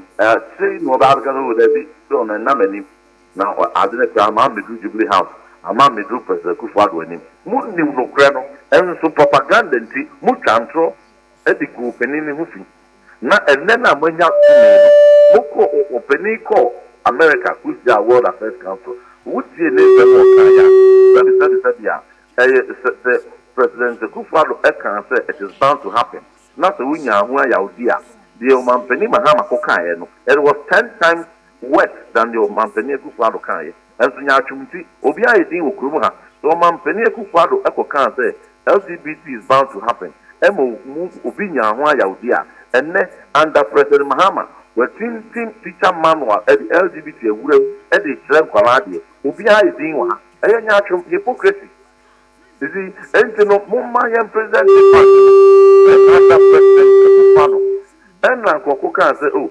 emra no eye priority hey enka demonstration be ko so kurum hadi then President Akufo-Addo to me share any man when him catch almost LGBT no and priority because they were basic needs no enka adia man for the be no promo or who can say it is bound to happen maybe some many years to come bound to happen. Some of us disagreed with that statement say one can it's okay but one can fine but everybody any it is not so far no can be but it is bound to happen. Any priority. Which one is more dangerous? From Nipa or no there propaganda, there your promise in opposition, there any power. Every because I pay the basic needs, you know, LGBT all of a sudden any priority you. Any ubia or no free education no there any promise. Buy your own oil and one cancer. It is bound to happen. If it is bound to happen, it's bad. Then it is not a priority. It's dangerous. Far dangerous. So Ma Obian try to equalize. Ma Obian try to downplay the dangerous situation I won't say. For the first time in history, a buying ankasa agency, NACA, our own watchdog, our share you say, and women be and could rescue LGBT, or no ankasa letting woman as they are buying a crest, not their boss of copyright, and their cool rescue. Can education service are buying it your mocano? Woman accidents of better demo. That's a general nomination. Ministry of Education under the Education Regulatory Bodies Act, Omoye the supervisory ministry, woman oversight to make sure that LGBT school rescue mono. Contrary to the promise I'm penny man make position all one on them pencil and a agency in our camp under the inspiration of President Mahama. Ediku rescue one or much every they didn't have the same to even dismiss the Director General of the NACA. The permanent or didn't pay Eddie because and yet mistake and yet error and yet wapayo almost said that and we the dear or Bebo Penny bidding and to know Piato and now President Kufaro and you know and your man agency lay under President Mahama. Won't to me call United Nations Human Rights Council say a control about LGBT1. Not one more Akako Jani abstaining. Council with you, President Kufado, Benswa, giving and for you may be under President Mahama or Mantin be to be free South Africa. But the 51 in the baby or minor Fatim, ne found would be fap in the Fumashet in the Sus to Musha the Sacred Grounds, Independent Act, and the Kwame Nkrumah Mizurioma, Cambridge, National Security Surveillance. 24 hours a day. One to find almost and brand nine. That's how you video to jump for me. Can the can be a Upia 3 question per month. Munya the Muna Mudino. Mufia, Upia Pamo. I hear the Muya, a man Philippian issue statement. They endorse it under President Mahama. And then careful any transgender for it's me Babon saying the attack in Penifua. Or minor because they have been emboldened. Presidential status, Rosemont nominee at the end of TikTok, and body in fact transgender form say, one more attack MPP near Dinamua or Shese, the Assassin, the Rebecca Viepa. And you know, under President Kufado, and like a presidential status, I was you when him, I was take a others from TikTok, Facebook. And Twitter, and support to transgender forces, moon attack and this year. And you can imagine Oyin Nebesia. But under President Mahama, openly they are doing it. His government spokesperson to me becomes a waste of time. And you know, presiding bishop of Methodist Church said, you cannot be led to the intelligence of Ghanaians. In fact, African policy lens, I will say, 85% of Ghanaians, including one who are called to Abadema President Mahama, we are highly disappointed in President Mahama and the NDC. Our U10 now we're taking our LGBT some more. And when they say here will be out there, and when we are done, the years a year pass it. Will be saying, Yenia press conference there, and President Mahama and signed bill. Now, Bill Bain, the one Nima as was signed. We are MP, we are NDC now, and now whoever you are, now for cancer now. Now one cancer in your chum, and I in a press conference, there be anyone you can't say, you pass it to a purpose woman penny into one fine. Yes, Bill not start parliament to crown and neck, about or what you are the intino, or when you post one of what you see other people in this world. Ne stop him when they say, and the fire by and say, or my penny and yet priority. It's not part of the agenda. And we have told that people in this one of what you we fought it and fought it. Now they are trying to block it from parliament. More fair after 7 months, or more fair demand, Constitutional Legal Committee in the crown. But me and Senny now, though, a land of their Menocate, you made the committee, Defense and Interior. You can't consider Bill a friend of Community Studies Bill. A better you have scheduled meeting. You invited sponsor, Minister for Interior, said, Ombra, near consider Bill, you need a report on 10-1. And by the time I begin, near report I already near past you. Because I know you more priorities, over the pressure as so, and I'll pay a crack with him. I didn't see and as LGBT, woman, you refer that even before that community service bill here. And no, Pianco, and more no home agencies, young friend meeting, point traffic, young friend borders. But nobody, everybody has forgotten about it. And you know, LGBT, that man, Bontina, Mayidi, and Casa, and my football, some of them willingly, a bit of crown press and the Sunday call also, and more Casa. Statement and then College Bishop Conference issue statement and then my GPC issue statement and 24 hours I go for Fakasamu and I don't know any momentum. It has forced NDC to come out of themselves. Speaker of Parliament and now has come out to renew his commitment. Sam George has also come out. All of them are coming out. They are never they won't come out. But in your coming out to the end product, we will make sure that we will be as well sorry be sorry. Now, the most important thing is that yes, Emma Bell. That one year they call their main presentation movie. Near doctors are reporting. Parliament is the first day in Parliament. Near party, President Mahama can simply direct Speaker of Parliament and the majority leader says LGBT bill and assembly and common person in them. The same way of my direct you say private members bill Mahama Yaraga. And the Fiam before, and the Aquato Parliament, so Monte Quacky, OSP, no, or win chum who swim and withdraw, and Tampa will also withdraw it. In the same authority, obey me and issue directives, say in a priority, obey me and issue directives, we know that year, a year urgent, no, and Magana Punya, only a passer in them, the same way about 33 bills. About Parliament between January and now, is now so the same day, passed the mound. Because 2 a.m. near Parliament near passes. The same agency in the Sabu way, woman to be on your passes. Into one more, more bank them. Now, one transfer.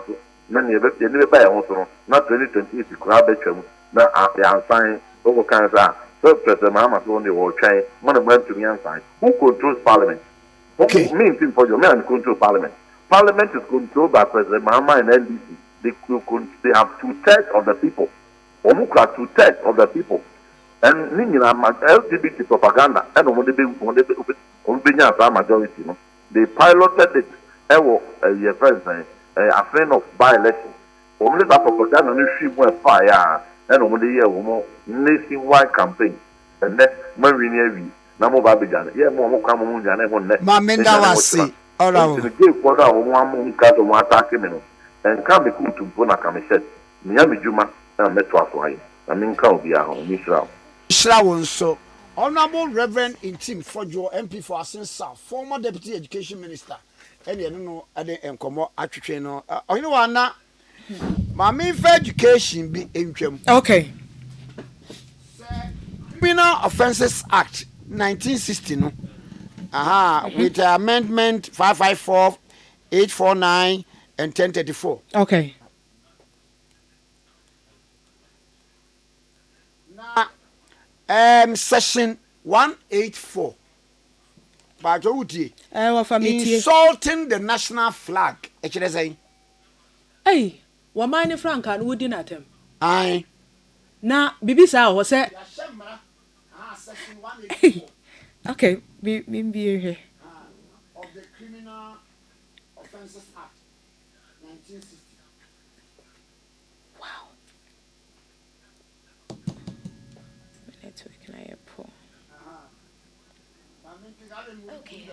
Okay, you're fine. You.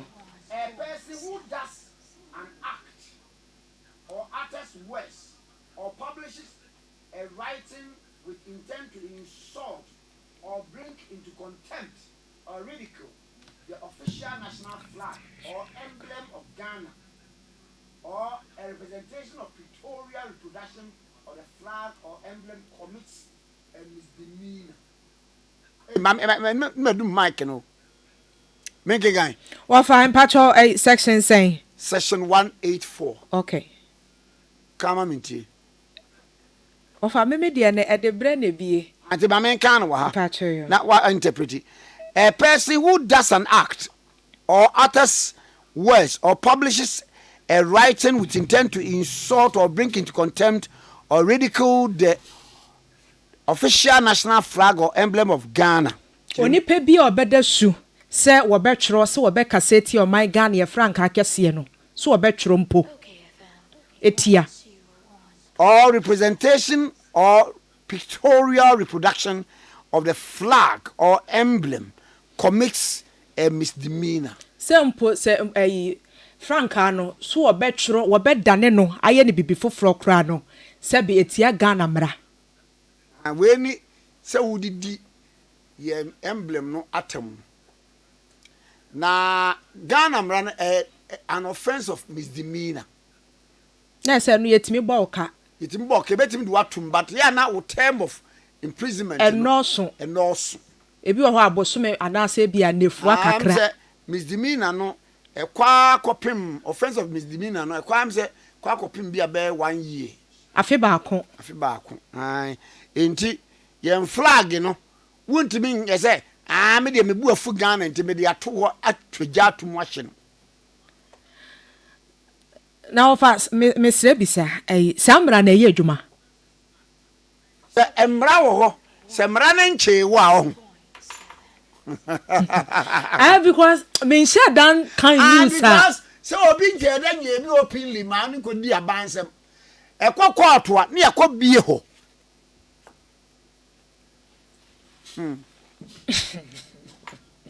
ba jo what mase over Matthias ye pase ade na bi nsiye na ye gine so na ye di nipa nasem na me ma ba be hunu bi na me dia be ya dansie. So you can't put something on nothing. It is severe. Ni akohwe mra no. Se wo mra bi wo ho a, se ye ni mra bi in absence of any law no ye nyo hwe. But we there insulting the national flag or emblem. O man na shenso de se obedi na tem be kasetia na wona udu kokromoti. Hwan flag tantan. Flag ubeko. But so far Ghana for ye how I won I'm not sure say we be kwa flag say wo kwa ye no agedai hwe obi how are you wo mi say tie ma blaster for mobo ni ye nhye ye ye wi a wo benya obi a wo se ha won kwa de sa ohun Ghana flag ni kwa na wo bu afu wo atwaja atum ani ese opa wonto na force Che o peso chese wonu kwa ni buafu Ghana nti o hye no ena wo fa kosa ba ko ne se ne awo wato ana se ne ye oman ne dia na bia uduo na le pa acho de wato de waye de e oman ne aso nhye de ye flag no I see ye kan said wonto ana ye de acho say ye oman no e flag ne de anu nko ade say we sika say ye dan yo oh my God amra ebebo commit an offense of misdemeanor right mama ko esa wa fa emra wo man ni mu ba ade na ya mo nkenkan na mo ho dewro na ordinary person wo ne kura na se won te ase mo no ye hinfo so wa fa apanwan apramodo ohun mo no o se mo nkenkan na ye mo ho dewro mo no ye hinfo so wa fa sisi edwuma mehwe a lo edwuma no wesi kwa no so Why? Me cover. What kind of deal you be say? Over obi be kan won te ase. Obi be kan it is a story book. But law so ayamra. Oh nti wo hi obi oya deep thinker. Oh be te ase yi obetimi a kire wo yie. Sa na ye kan. Nti ehia na wo national flag no. Ye baya wo tie ne so no tie se ne so no e na ade national flag ne pepa so hom ni nyina etia mra insulting me obi wa me kan but eno no atoranchem sia na me de kekere me ho se ano de enye nti na mani agra o de kekere ho se de o ebi wa me de bo mi o de bo mu asaje boni se obi wa hono mu a atade na me hye na bia nsatea me mpe na me de eno abomi mu aha oba ni flag o re kata mo no e bani fon pa cho mutia nana Henry nana Boache national organizer edema MPP amanyoko na osan ye incoming first vice chairman of the New Patriotic Party na yene no twetwe enkomo na me mo achi asempakani ya minipa Kwame Nkrumah Tikese bra me jozo boko na wo so stadium po adaroma na me de enenso afamye ami no pasi na enura ewianu mu ho ne ehu se wankasa wo chairman Kwame Abronye Kwambafo Abronye ya che no enu ansa na we beba no ne yase munipa bi so wo sunwane baba amando wono so ya che no na mu kopie mu ho na nese amane ne yesen Kwame eno kwe mamentia obi ebu ntia yenu anu ma ono mo dada dwumadi na no memene da yakọ eyi ewo dia nkwanta enti eyi no ase na baba amando ye communication officer ewo Sunyani East enti na mene general secretary Yewura Kodia na ewo ho no boy amane se ne afie ni na wanyanche from Sunyani bono police se omuhia no nyame ya no Monday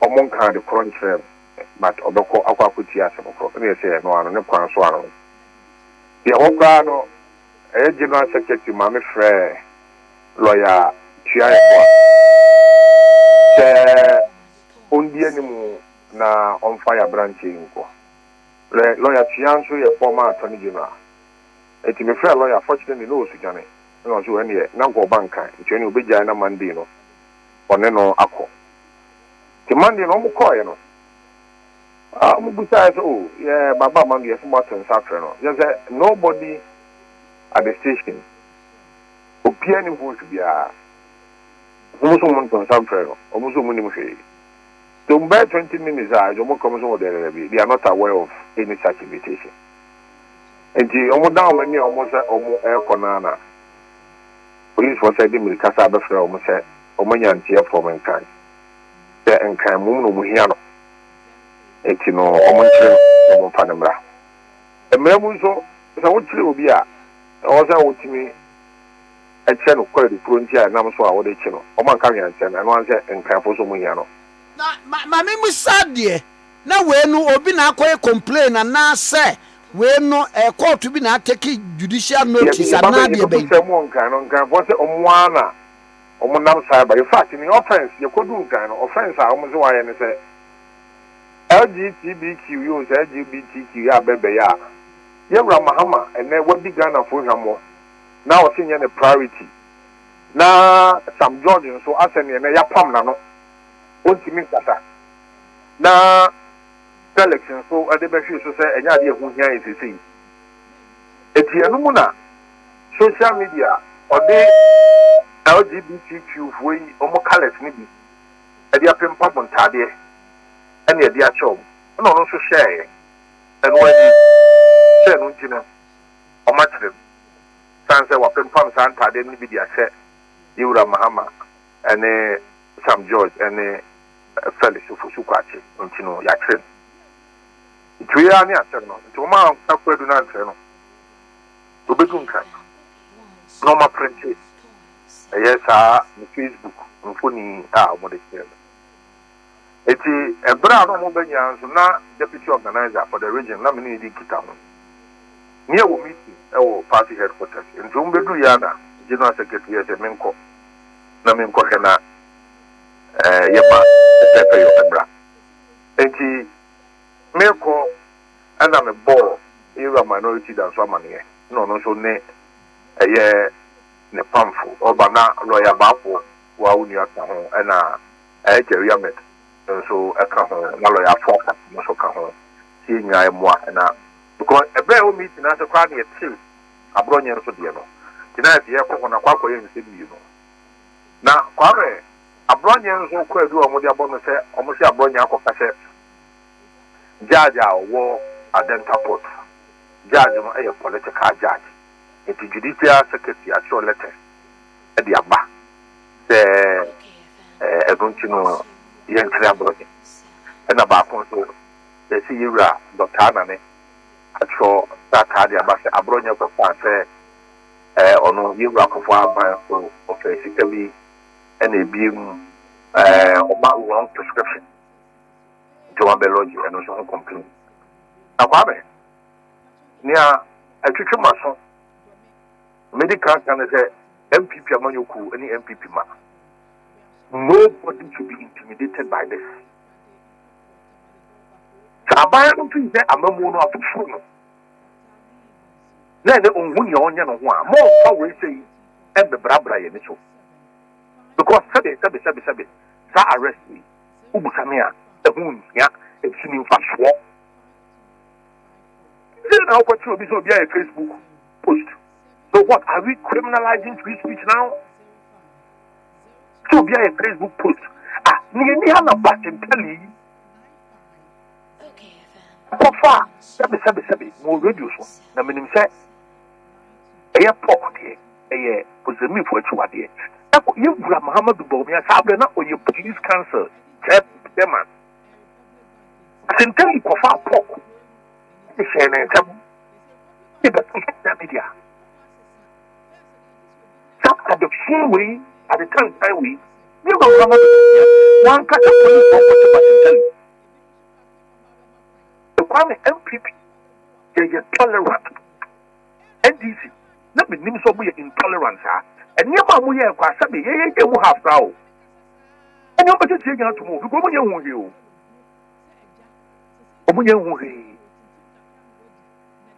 Nana, what the LGBTQ use then ye, what the bar them at the time, and then quiet. Must have a quail super some of the Quasset, young chronic textbooks, number trauma dear. Bobo who don't buy any mutumi at the Babemo. Boba Bemo, Madada Sofo, Adada Imam, Adada traditional rulers. They can't afford it. They are kind of them say, and I said, I'm going to dance a more for Faso, and as a monta de Bishamo. Would you book? Never a mountain pounds, I didn't be a modi say you were Kufado. Somebody swan the soul now for Faban, and what you beat them.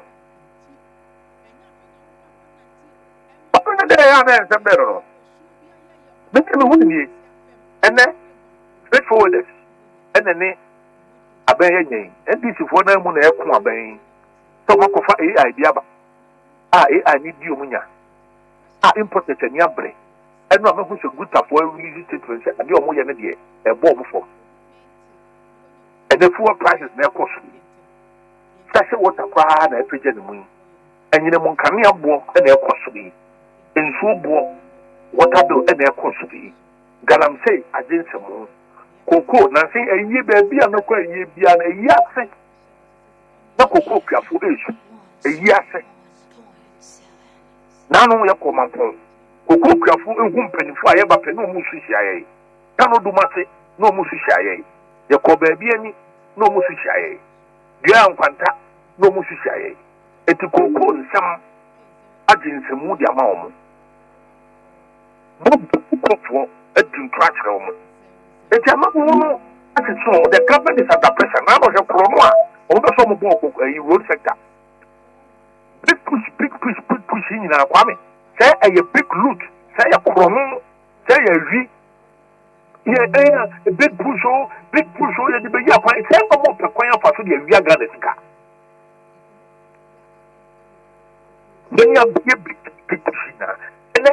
Ora, you know, one purpose say a garbage, say a useless. Ora, and you have brain. The Toby General, a million 20 billion, and the Attorney General say useless. Dom level say a garbage. A mere allegation. It's a bomb of promise and then info analytics, NBC info analytics. Almost a woman 78% of women in money and the human who you are. Open promise 24-hour economy. I can say, you may be a no. Opia bet you come here, a big crown of maybe query, maybe query. And the mobile, what's Indomie joint? And I'm a university in copy. No one will take out on copy Indomie joint. Make what you are, Madina empty. Say, I will have a bunu. Now, Indomie joint bear 20. Not the beer when you're 200 Ghana. a month when you're 20,000. What will be the of Uncle be joint? Sabi into be joint, yet they are born to be, and then you would be. It is not only disappointed in you. The expression, Mamma go for Mamma go for that, said you will chase him on free. Now, no, she said you must room. A MC or whatever. It be bright, or Mukuru, a common free to Medibias. So there's serious pressure on this government. The many professors over the bar, Bamu, D, Trump, Futrogu, Penny, Chicken, and then I'm not sure. If you when you will say Baba Bandua, or no war, I could push the baby and say over the children. Say, I'm running up a political judge. You have a go opposition, and the poor judges say, only a unanimous MC. Only a people walk, no one back or go over holy judges, no. So by a way, now we and a moon can be that. We in a month, 2020 election petition. Yeah, the court. You know, Mahama, I was fortunate. Anna, you were good for the Sabrino, who you make a one. They are lawyer for your casa at the petition. Your court. Continuously, 20 times I call court in Yano. You know, Mahama about one spec. And you really are one father and Sidiama, one country. You really are, your dear seven. I can't so near Simbiano. We are the response of mine said, judges normally unanimous safety, normally a bias, normally say, normally now, normally, citizen considerations, normally. Ninya now, obviously, judge be a collected judge. Not judicial secretary to me, and one sort of at the Ako. Now, Sabra, not president of this worker said, judges unanimous safety, and they went to me, and they want to come. And no MPP member should be intimidated. Not at all. We are not. I will say, open your shave. What your chances are here? We open your shave. We not what is about, not one of a better one. Not afraid of bad. Over to some go for the answer. Open your be. Come here. Now, say that my answer, man, me Kwame, me name Beji. Say, Ghana ni ye Juma. Mexican Kagana. As Kwame, Yen Yama, Yura Mahama Kai. Yura Mahama. A banana will position our partner. On when young free, I am president pain. A president in Yanu Boating or Gabiting. Or pumpkin, or Nanasanti Bedia pudding.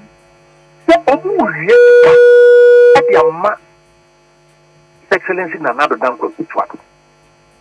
In fact, some young mistake. Not what I need people are on what now more.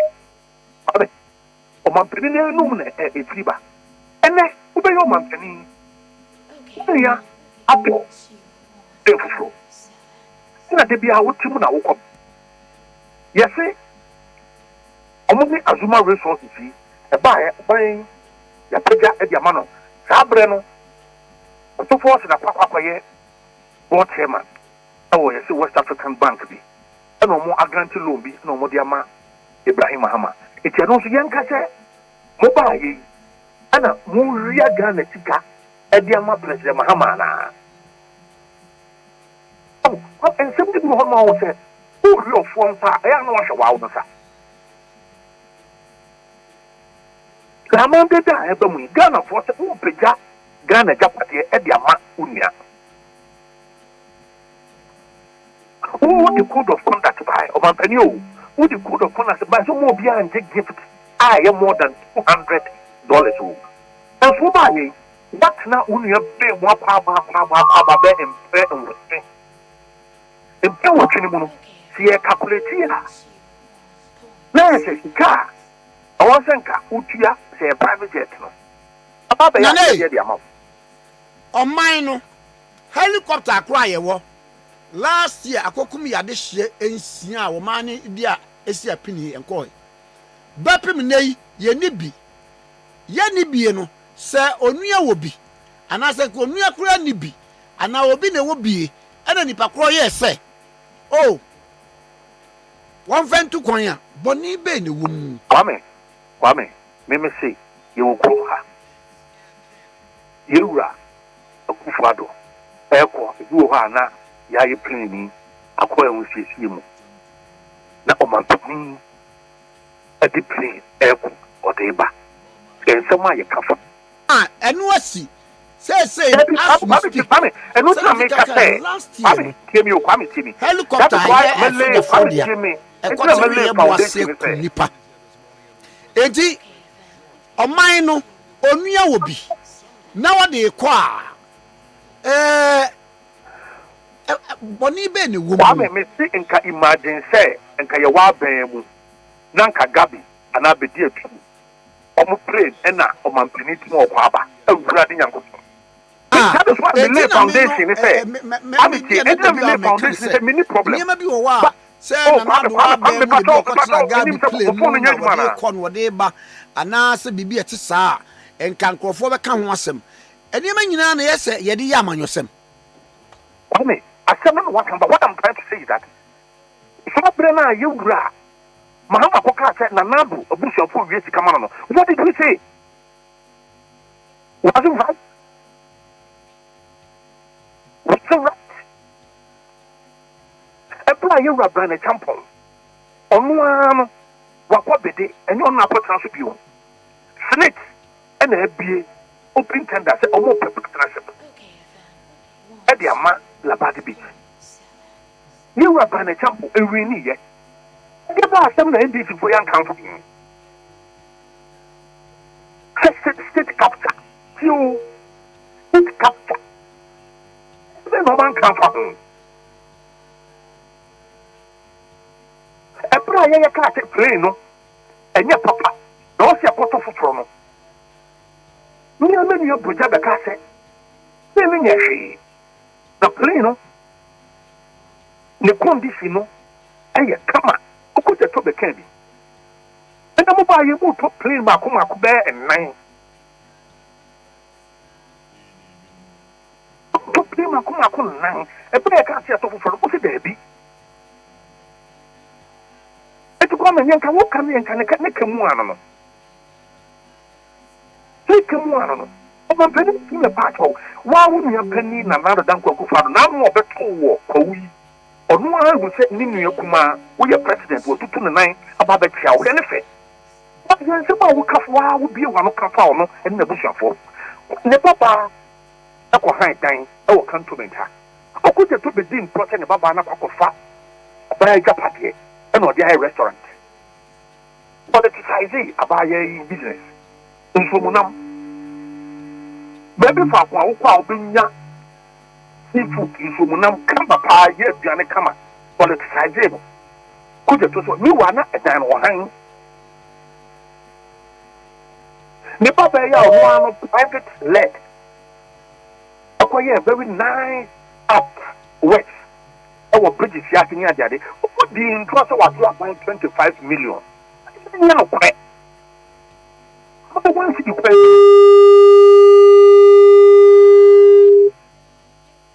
when you will come home, I make a material foundation say, minimum one number for you were by a champ. And a number of stands over years, you more the companies, one, and a command to win the coffee. No one number for 4 or years more the attachment. Any EMP, I have friends. I'm war. I was on a look no money be the coffee. It's all now, and let the moon defend it. And I said, you'll be on very name means a Ghana. He attend the best or one of the biggest hotels. All Ghana here, Air Rock City. One name is a rabbi in a temple. Hospitality industry, no, or watch it. No. Na nti oka so ba be patna la ba de bita na ya sembe ne wo no be na edi mumu no ye ji eniema de ma president ni ano eno de ye yes all capacity but now look at how I must every year amanyosem in time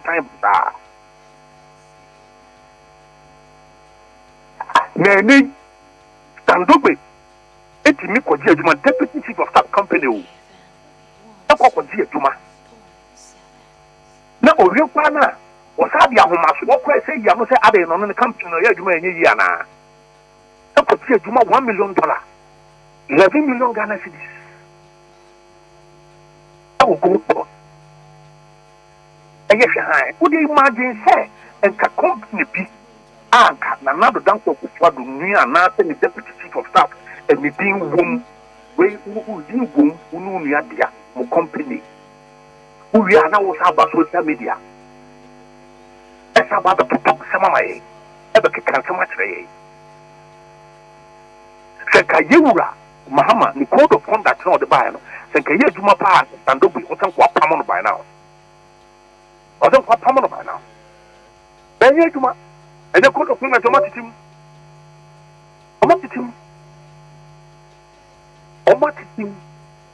the whole deputy chief of staff I want to share the institutions so it no kokoti adwuma o company o direct kokoti adwuma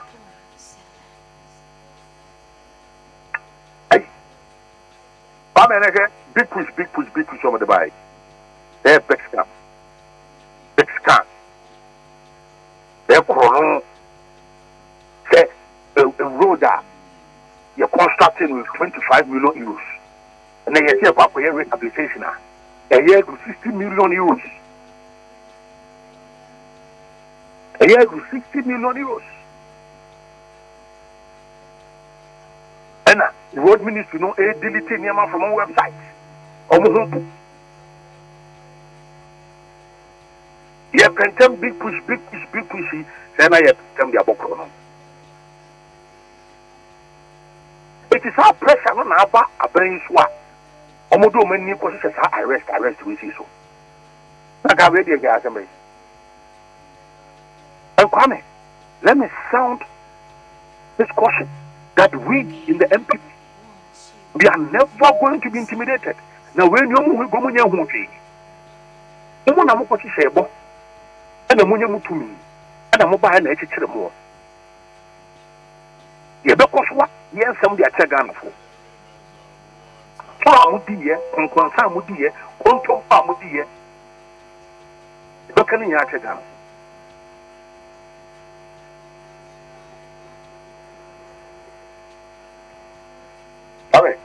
na mami mrana fieva komo imra wiye Ashanti region de ekoyi na we ya bekasa na we so bekasa na we ya bekasa won komo no adai regional minister ase mo peso oba na adwuma na da bia mo siri so we ya mo dai eye me ya ma abrante na se bra yi nya dia no tumu san se me na me nimu no oyobia obo de mame in fact e futui ame o san ke bia me de man wo kukuom ana se tem na so se kokram am fare so bi si wo hene so a so ya won so fare so won so dia sawa e beta Ashanti regional minister baguni wani mase ambeso Kwame on se enne utimi ni journalist easy edidi mu watam okay ene obi edi woni chuchu fom ba say listen so who said the regional minister no wom say bia wanyini say no so yes ye wo pani ye wo akoda na pani wo Kwame ya ni ava problem ma journalist ma who did you ho Ashanti regional minister Kwame timi o ye would debreka say dia ma emabunu bebra o medi omhuni o ene ono ani NDC for camp in Ashanti region but people are even calling for a head ono ani NDC for no penifoni bi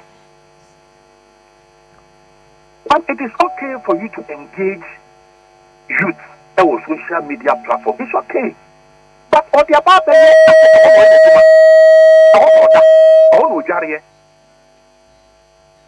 there are serious issues in Ashanti region. 47 constituencies. Very huge, very vast. Nano census here, 1.5.4 million. And you may watch Shanty region who here, you know. And you've been with social media, so 1 minute to be announced to social media. So, is it then a regional minister when you have Brepano every day? One positive with social media, grab everything. They are coming away. And they say, now, so correct. I mean, now, never make us say, yeah, they are on your phone. Now, who could see? I want to hear what you want. I want to Jerry. Now, one is journalist. Yeah, no. Not journalist, it's so what's here. A poor. Sansa won't talk about the atom. Nano festival, yeah, men shout out to me. Say, a mob for a corner. It was not even a political program, a MP. And about what is baby. It's at the Indian, yeah, not up here in the Indian celebrity. Yes, we Fiada, the Quasiada, Wanyane, and yet, the Sunday, no, your first and each year from Kupin says to me, I am out of the camera. Can't look at the book. That's one that I will yay. Next week, Ghana. Maggie, no, in our year competition, come a new war. Then who was sent to Germany and also now was your boy, you know. Sabi, or Maggie, anyhow. Or maybe a black man. This is my about was sent to a Kobe. A Jabba Jewish, a Kobe. In fact, while we came in Botswana, he even publicly endorsed the program. 7 months and Kika Abba Regional. Deputy Tourism Minister openly endorsed this program. Then you regional minister wasn't only program of Kara. Who wanna said who could be a Mabuna Tamkikan Sambasa the meanwhile, you will need your MP. Central Regional will be NDC MP all. And an MPP NDC all. MPP for those will be. You will need your MP. Have to make me up. Wow. What in your region? America. It's America say. Sabi, you know, Wama level look good up at the Central Germany is Abaco. What can I want to do? What can I want to do? When you go to a central, there are a lot of challenges. Also, with me, or didn't not drink and not back. Nane, who so say? The way a bounty war ye, rally youth, no, drift through to the NDC. 2028, no. A bit me a in terms of votes. Already, he is rather disgracing NDC in a country president. Already, one already. When you go on social media and talk on social media, no, or NDC youth no more responding to if it's already do at the region. One already. Because social media, not the NDC, a youth, everybody was rally and why not rally? Journalists are not happy with you in the region. I am not happy with you in the region. I am not happy with you in the region. Many dear Ashanti region minister, and the minister Kumao, you are too for original. Who can be a free man, a cognac Cassian or free more over, the silver to hold the fever. Now you're home to me. Yes, you are a young man. But you just a man, obey and conquer him. The Minister for Youth Development, Grass Animal. Oh, man, already know. Who social media and I say, wow, when this is what I was already one already. Get to the region and see how he is causing disaffection for NDC in the region. Go to the region. So rally. Wama kunyana perform. Enye. Wama kunyana perform. No come that what you be. Every minister be a media person. Age young. I what you will be paying. I'm with your wild, you come out, you what to be paying, what would be paying? Only MPA is young. No matter the first area, Eric Fuku, or bear with your minister of things. Or penny support when you're the baby, when you're from the train saying, or bear minister paying. Oh, so that then I was saying, minister name, journalist is young. Oh.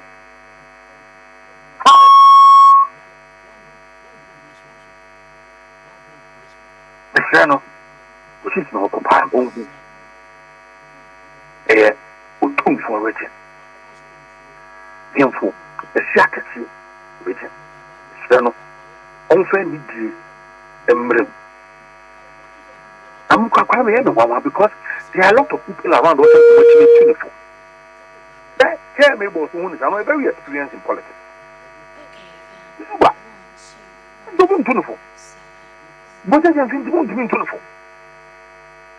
Can I say? How many I want where my brand people? I'm on for pass.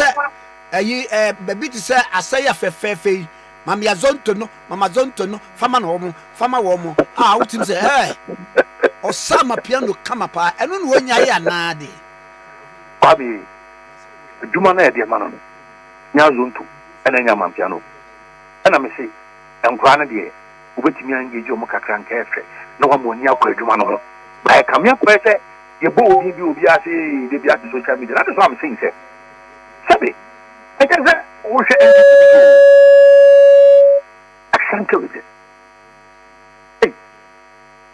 now, who can say the whole day? Who quite jira? What quite jira?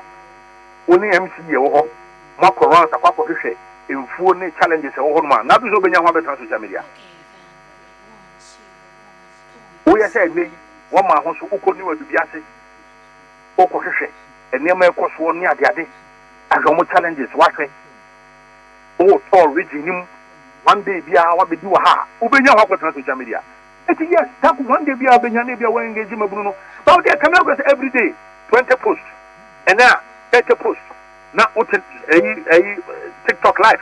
Now, you go for Yano, now journalists do what come, no one's who DB at the time better. The time better. See, Nana, I was not missing a person from among. Look, I don't miss NDC penny for Nana. I pray we any matter. I pray we another. May say, Omatic delegation, come take this from me and ask anybody. Omatic delegation at your free Ashanti region, at your building, you Ramahama, say a branch and race up with the other woman in free or not. Now we're out anyway. Oh, come in, see. Find out. I'm telling you. Omatic delegation of free Ashanti region. The Abba, you Ramahama. Say, Omunia branching in you, almost cut on you, or yes, or a doctor, yes, now you must be. But Omun Fan go before the deputy minister will be a other Monfan go. No more funny from now. Now, Wama, the image of NDC no crop for them.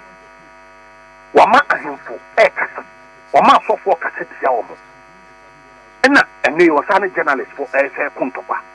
I'm take this for me, do your homework, come back to the Casa making a boy, or make a delegation from a country which is Omumbra near between floor. Okay. Now you're ready up. Amen. Yes, sir. MPPDA. And then the internal organization in the message, your father from Virginia. And this is we, Lucas, and you, Bosha almost a chill. Yami Aduma, Dr. Mahamadou Baumia, Yambeshan Winnemoniam, Obey President 2028. Besame pa Yawura Nana Boakye national organizer the MPP Amanyukuo na we incoming national vice chairman edema MPP Amanyukuo no ye ne atwen komo na ye bedi komo na memfa we mfam na fe to aso pa chaw end point homeopathic na Dr. Dubuati ni niema bia ewo mu hawo niema biara edwo asabem yare hepatitis diabetes oba ne be ma munya wo afi hu fa ba bi o hyehye so ade ba say we dey stroke na keka no ho fabra Dr. Ade Boaten wo End Point Homeopathic Clinic mpa cho tie ni wo ni yare wo sciatica yare mpa che wo ye obi a I say wo nyin say kra na say ni nyina abra mpa cho be ma wo dwun so ase bi akam wo dwun so o chemu prostate na eka to me kabra afei wo uti pains bi wo bones mu no mpem bra enye no nko End Point Homeopathic Clinic no so wo waist pain, neck pain, wo spinal cord pain ni nyina bomode bra yare biara aye chronic disease no End Point Homeopathic Clinic sa na wo ba ode afidie hwe mu na afidie na chere ba bia problem wo afidie betwa do dia ma wo ma ne ko obi anu a wode ne yare aba End Point Homeopathic Clinic sa de ne yare na sa na chi akokwa End Point Homeopathic Clinic no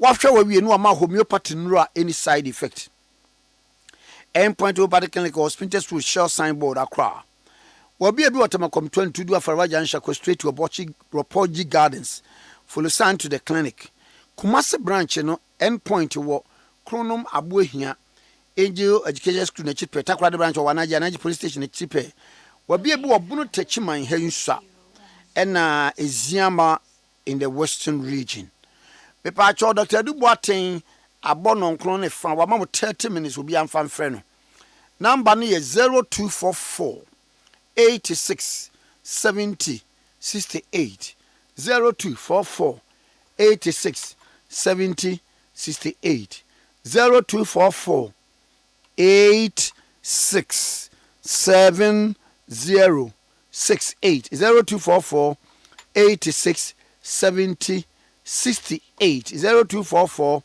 86 70 68 End Point Homeopathy Clinic Sabre yendi nkomo kakra afie twa mu ni mfie mienu so no mo kai se na afidie yi ye ni Dream Fertility Clinic fo edi nkomo ha na wo mo de obi a wo be kọ wo mo ho so yo ba se wo pa wo ni wa nya wo no de ene atumuda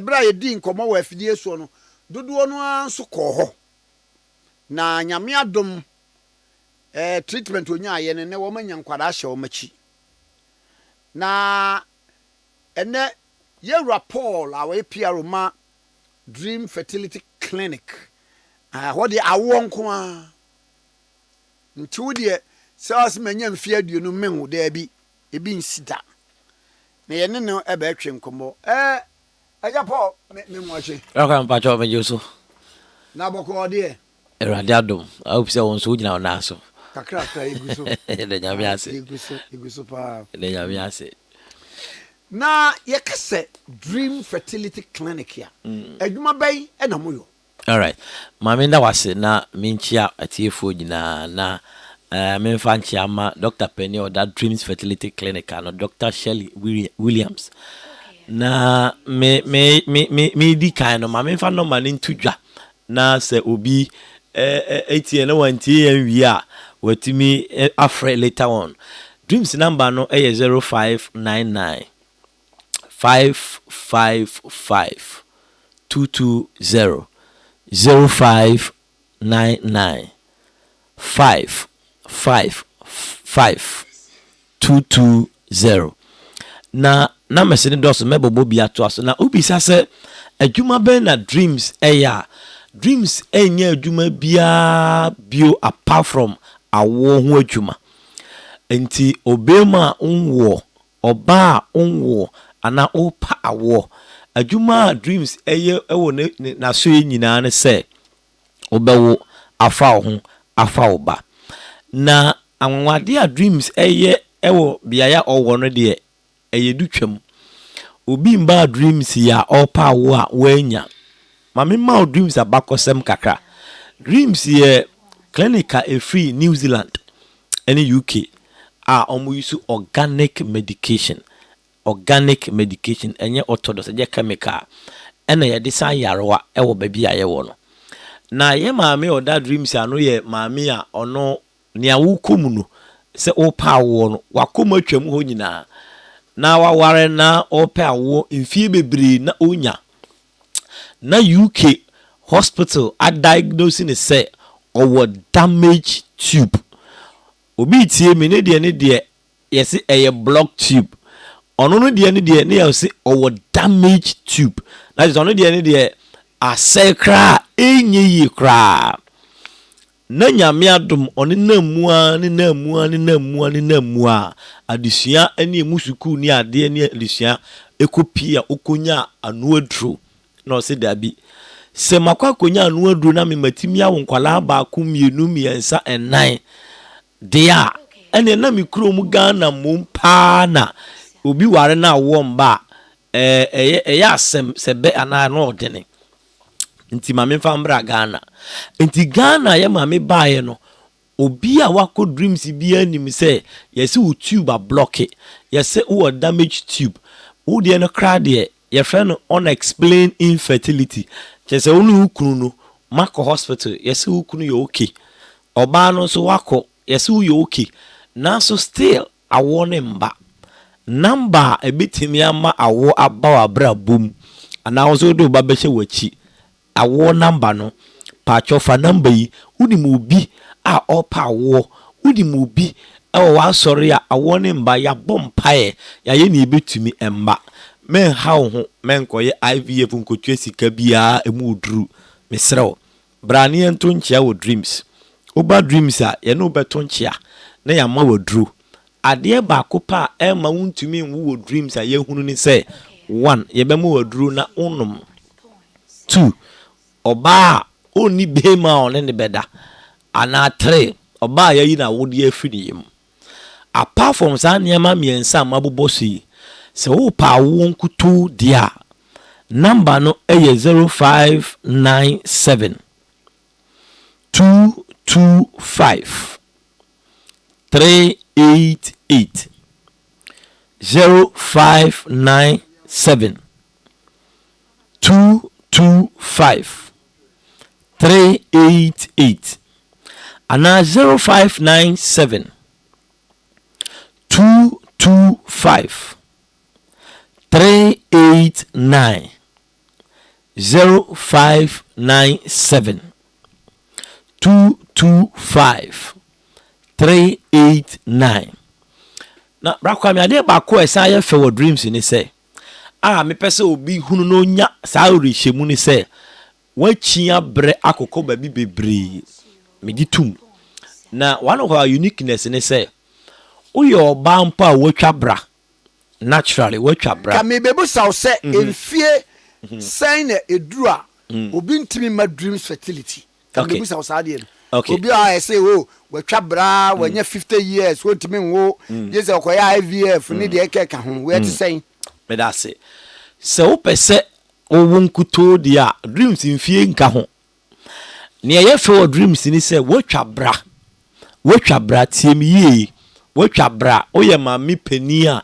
watwa bra still o pese wo meslo oba dreams fertility clinic 3 weeks pacho tiem 3 weeks empa ho me se e betima atonchia anye yi abra beju sika dreams 3 weeks unya share dreams a bemo wadru ama wasa ye brebiu uye brebi ma kire se wo batun kosua biu ana wo tun kosua biu utun kosua nso dia na ye matured egg nso dia na kire se ne wo betimi nso asa wo biu ne ye for dreams no inti dreams dia ye ni age limit wuji tum se me pese me wo matwa bra wo me pese me wo enso awone mba uba dreams e be mo wadru na ye no akose 3 weeks time wa watwa bra no be ye mfie dunum ni watwa bra mesi ubedu dreams a ye be mo wadru na watwe me yansa pepepe wasa anya o menses biu oba bi wo no musa otie me ono de ontwa bra ye kra ababa wa over 20 years 25 years 30 years 35 years 1 ebi okoye some surgical abortion 2 ebi okoye fibroid operation amane menstrual cycle na sesa obi de mbakra obi de baba ko pekin embabiu obi de eso na yimu ko embabiu mesi ubedu dreams a eno de just 3 weeks ye mawadru a o bɛsɛn yɛ bu nsa bio ne akye ne nyinaa bɛba bɛsɛn na afi every month bia ayade a wobɛyɛ no saa kɔpem sɛ naturally wobɛtwa wɔ bra nti wobɛdu dreams a mesrɛw problem bia ɛfa ɔbaa wasetena mu problem bia ɛfa obema wasetena mu bema woyɛ impotent anaasɛ woyɛ sexual dysfunction obema sɛm ɔwɔ mpa mu wɔ fam yɛsɛ wowɔ low sperm count obema bi wɔ no ma ne ɔbaa betumi ada akyɛ nanso nsu a o release ana sperm a ɔde gu ɔbaa anim no ɛnkwa bi anim ɛnkwa a ɛyɛ spermatozoa mmoa no a ɛbɛtumi ama ɔbaa afa yɛfunu no ebi ne nipadua mu number no ɛyɛ 0599 555 220 0599 555 220 and 0597 18 00 34 0597 18 00 34 and 0597 225 388 0597 225 388 na me chire mu kakra no most of the men ni bi so ho no mu a otimi ni oba da che osimetimi ni oba da 1 hour 2 hours whatever hours are oka me kan pi say the fact say obetimi ni oba da che na sabi obema mu ye den it doesn't guarantee say enkwamo a esane firi ho akọ oba ni mu no fertile anasa ahodi wom timasi yi the fact say otimi ni oba da che nkyere say obetumi awo enti obi ho no mu a ebi abra na okọ ss bra na mmiri bi atwam oni obi awo baako eno ho but the fact say oni obi awo baako mmiri bi atwam doesn't mean say na obetumi awo wa na nka utumi tumrika kọ cycle ne nkyere say na obetumi tumrika kọ cycle bio bibi betumi asia ma wo awo pen no awo ho betumi abaye odin ye fe no secondary infertility wa wo pen ba wo nim babio enti misra wo dreams adwuma ye ne say o ba wo ne ukunu mbra o ba wo ne o yire mbra so ukunu so mba wo de bra be di kan be check o ba no so mba wo de be ma be check first abrofo nkuto ne wo ho ye be check uni pedue no mahunu ade ekoso na ya ma waduro ya duro ni nya duro ya ma o galo mienu galo miensa wada roma ebi wo no ma tablet kitue bi konko kitikiti kra betimi da she obotom mienu miensa kona konom ne ye ne wato nchia sister sida obi mba dreams wo bra opa wo na ni abre na wo number enye dreams fertility na obaye number na media tudwa no o friend number no an ye ne say because eye abrofo ene abrochiri star nti eye strictly on appointment basis edi ne tie ne say o friend number no a doctor person o kire o say nyama bebre timi si woni padua ni mu a etimi si awo kwan ebi ni fibroid ebi ni block tube ebi ni low sperm count ebi ni PCOS saa nyama ni nyina oba bi wo no mu a ne hormones a eba ni padua ni mu no eye mema de ena eba ntubo nso oba bi wo no mu a wofu abodwese bebre anka be ma na wo so fu abodwese oba bi wo no mu a wo hwe ne body structure no a wa build it so be ma ekere say hormones are all produced on the system no eye mema de into Uber Dreams Fertility Clinic ye be ma waduru a eno betimi asiw kwan sa na ma mekan ama obehu so no oba bi wo ho oba no ombu ni nsa wanyia oko 20 years oko 25 years ombu ni nsa da anase ohwe ne menstrual cycle na enkoye. These are some of the things it did say awo ho betimi aye woten into your ba na wo develop a lot of male hormones ema oni padua ne sesa oye mema ne ama into Uber Dreams say wonu ebema wa ebema timi form back as a female na we develop female hormone ebetumi ama wa fertile into adwuma ye wo dreams potene say oba obetumi awo obi awo fibroid na wachi men konko yes men konko yes surgery ebe hawo ebetimi ama menstrual cycle na asesa ebetimi ama wanya block tube ebetimi ama wanya awo ho nsensem uba dreams fertility clinic ye wo screen ho no ma ye do beto kete so a wa be hu ni say ye di machine eni aduro amawa wani tua na wo fibroid nane enye cobra asem misrawo uba dreams fertility clinic problem bia e wo ni paduam asoba no ubidu ho no mo a unim say fibroid betimi ama oba enya ade efe no miscarriages ufa yefunu ana say enya abayefo na eyew enya abosom na eyew mepacho abayefo no ombetumi ayew anko mo ma onfa yefunu na nsa nti uba dreams ade ayeye ne say fibroid timi si awo ho kwan san say se fibroid ne beto awo awodie ni mu a ahwa na kwala no a ono nso ofefe ba no so da ni esieri say fibroid ne be ye honam akwa eye body tissue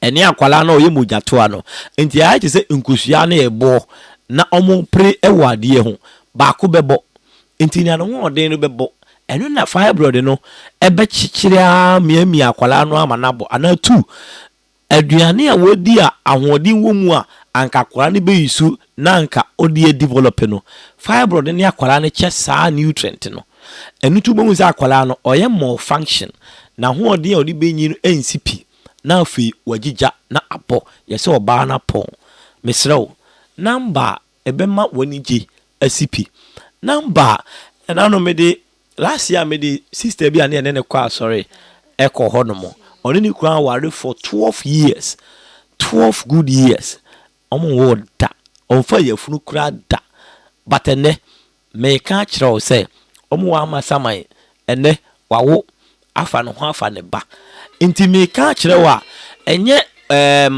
machama koya sem enye baabi a yensa kuku ho yensa stroke ho yensa diabetes ho adwuma yeye ne se oba obefa yefunu na nso awo ba ye tosu biem obema ebi awo diabetes na ma o mema sem akofom no oba dreams fertility clinic ye wonu a de be ma wa obetimi afa o diabetes aduro no na sa aduro no be boa ama obema sem so asipi asita na watimi ne oyere akokwan so number no eye 0597 225 388 0597 225 388 0597 22 53 88 anase 0597 22 25 38 9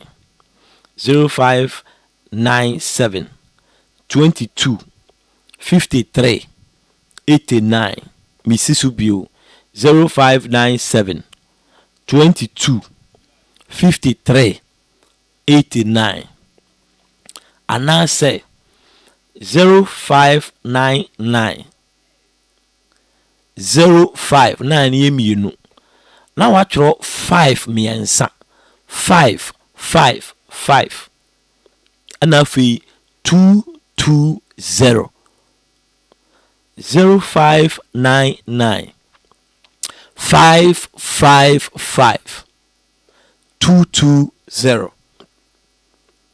anasu bi 0597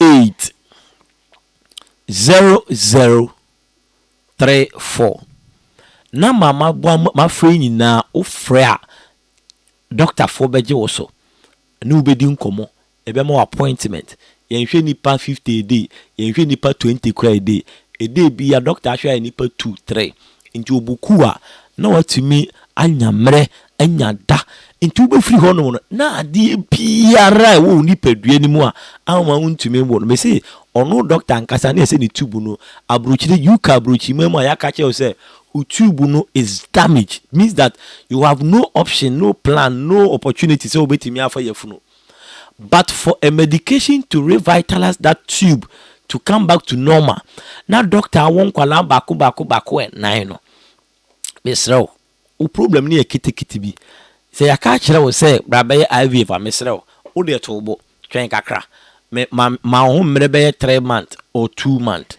na bra dream fertility clinic na yenton chia ha sa sika bebre ni nyina no de chemu be ye miensa ennan now the brand dreams ubedu dreams fertility clinic me say ensi da say obeba dreams na wonwo enya ade esi wo nti me bobon yare a dreams ye hu adwuma na watumi atumri ka ba one uyo ba o de irregular menstrual cycle eba ba ko na agese next year ye san ato aba fofora na wo san bu nsa me pa cho oba dreams a small problem o problem no kuma bi oba o de umbu nsa kra ato umbu nsa kra untwa braye na so umbu nsa kra oba dreams a small problem ye be mo wadro enche 2 weeks 3 weeks ne ya hye obo obe oda otewa na asane woyɛ maame a watwa bra wo pese wo watwa bra wo pese wo oba dreams a me say ye ma wadro ne no ato ncha aka kire say within 3 weeks of that obefa adro no obe start sese wo bu nsa wo sha sese wo bu nsa nko ade a me pa chew obenya ovulation udu ovulation period a obetimi nso afa ye funu entimi srew one obi a umbu nsakra obi nso a ubu nso emba yi ana wo fibroid na ya ka che so fibroid ama wafu aye kakraka fibroid ama wa trupi ama wo body the stage ani nyina asesa young girl a wo nche da nyi bebre fibroid ama wa ye kakra ubedu dreams a me say a small problem sister uba hono mo a yemfa se kan yemfa bibia kan ebe ma fibroid nanane na fe won so wafu atom na won so watimi abo life ne bi obema umema semwo form bema no ketekete bema no entimi mpagya bema no enfiansu papa mba ohunsu no nyina awu enye papa ubedu dreams a yebeboa wo sisi yare a no den ama wo mema semwo mpam a form be pacho oba dreams a ye wodura de be mawa yabrofo no be check wa your scan your labs ahwe oni pedu no ahwe machine wa wani tua machine no ye hwe oni pedu mu ye hwe system no ye kire wa hu ade wi anka wo say ye 20 ba won say o 2 pe we ka ne enu nyina di nko enti the whole day no the entire appointment wo si enya mre enye clinic na wo kwa nurse se ne ba ye benya sikanti adabida abrofo adwuma no is more of results than riches. Ye here ni say ubebo ye dimpa na waka se dreams ne nam so na me wo ye nye dede ye nye gidigidi be ya ye wono me mfa ntu dwasan se ne tie ni say awo ya ade bi a ye so delegate na ye mpese oba ya so ye no na ura ye hono na manfo se na bra kofi a ono wo ye popular ya ne ho kama so no za womba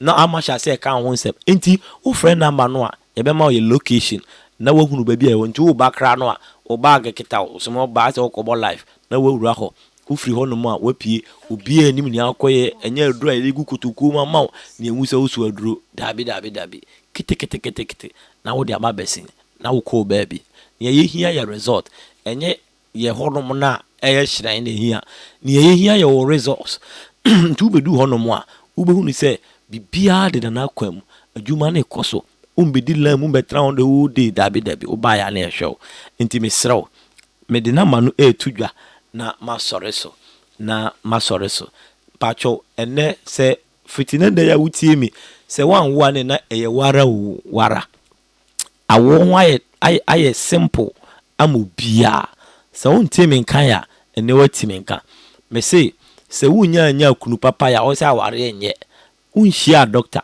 inti na wo se awo eni ho ana doctor papa ni ho number na me tujwa na masore ne 0599 555 220 0599 555 220 ana 0597 225389 0597 225389 last number no 0597 225 388 0597 225 388 ofre number we ya onso obewo afa banado banato ye papa bra Kwame say no ma okwan ofro ba ne baby Tikese na aya no nyam sha ma bra Kwame ni nyankopɔ bra Kwame da se Mesome da se pa dream fertility clinic for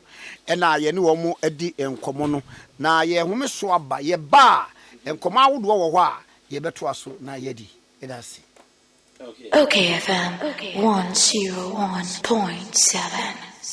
Yamenu Ejaba boni di adwa ma wubi eti yamenu afa hin na mahwie fufuo ti ase dada minya wofo yi papa so befie ni anwie fufuo ya asam aba na so oben wadi fufuo edi mpreni ne mpresa da kro beye de ni ehwe fufuo a akwade wo nwane adwa mo adwuma se me ne fi adwuma de mini fufuo kakra ba wo medie no eno to metwa mada pasa aso wo kanya matire nyira what ate na make am meboa ebo de odi komum na sese ade obra to otwa fufuo ai wo wodwo pam na wo ma siu na wotimu aba na wo sadade na wo temfra kwada ne nyina tuatwa make say ya need food sadaroma wo bia mani ye pa ya wa ya mbode fufuo ne mankani fufuo a wa ne powder wo de gu ada kam kama ya yefra no need fufuo a enya no bi na masori ba ntilizi kama me di ye yo sese bia ma me hwe oh bia need fufuo a ye kama say bode fufuo ne mankani fufuo papa bi na wo ka say twan eposim na ede na me so kan so ancho simanu mpɛ no wa wie no ahie wo kwa papa bi aguso be chese de ama mani kura agisa ne fufuo a mam ko tobi kura ba ne se de Ghana fo si pom fufuo no eno an wo ye nu enti se wo hwa fufuo won pam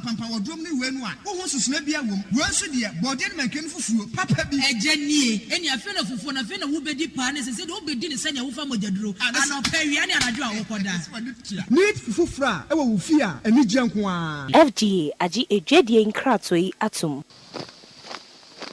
Kuma eda yesi wa nyina ne se obeye military commander. Attention! Eyes right. Stand at ease. Ogusu yeda yesi ho adwumanti. Ni sika na ocommand wa EcoBank mobile app so. Operation Supply Aketria. Dispatch sika 1,000 units via Accra Benin in 10-10-10.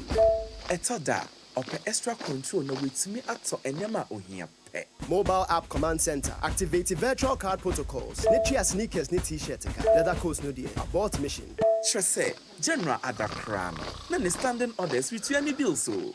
Wa EcoBank mobile apps ubetumi akomande musika de didwe wa Ghana ni abebrem aman eduesa mensa so. Download the EcoBank mobile app or play an Apple Store and Nayara. By the left, about turn. EcoBank, the Pan-African Bank. EcoBank enfreo ana enseno SMS emisa wo pin OTP bank card ana Ghana card ho asamo da. Kwame, mi ya omwa o. Me ba panyin no kane no woni made pa. Na so nan se bua no obon. Me dwene ho amenti ase. Na so we dey simple gra. Fanuko White Stone Dental and Eye Care. Na yen checking anima no. Oh, jai samani abrewate. Me ba bona me ka asma chwas me Fanuko Eye Care Clinic. Na wonnim se enkwada bi wo no mo a. Wo de sua enko yie nyina no efi wani. Akwada bi wo a abra teacher ni kyira de no. Won hu ade ni yi. So wo tie anima na so wo tie akire. E ba ne sa. Fanubra White Stone Dental and Eye Care. Ni nya nhwehwemu mfa na ni no. Oha bia entam se bewe ni asia no ama no. Ayampa o. Na sekro ni yade no eba emonka ye.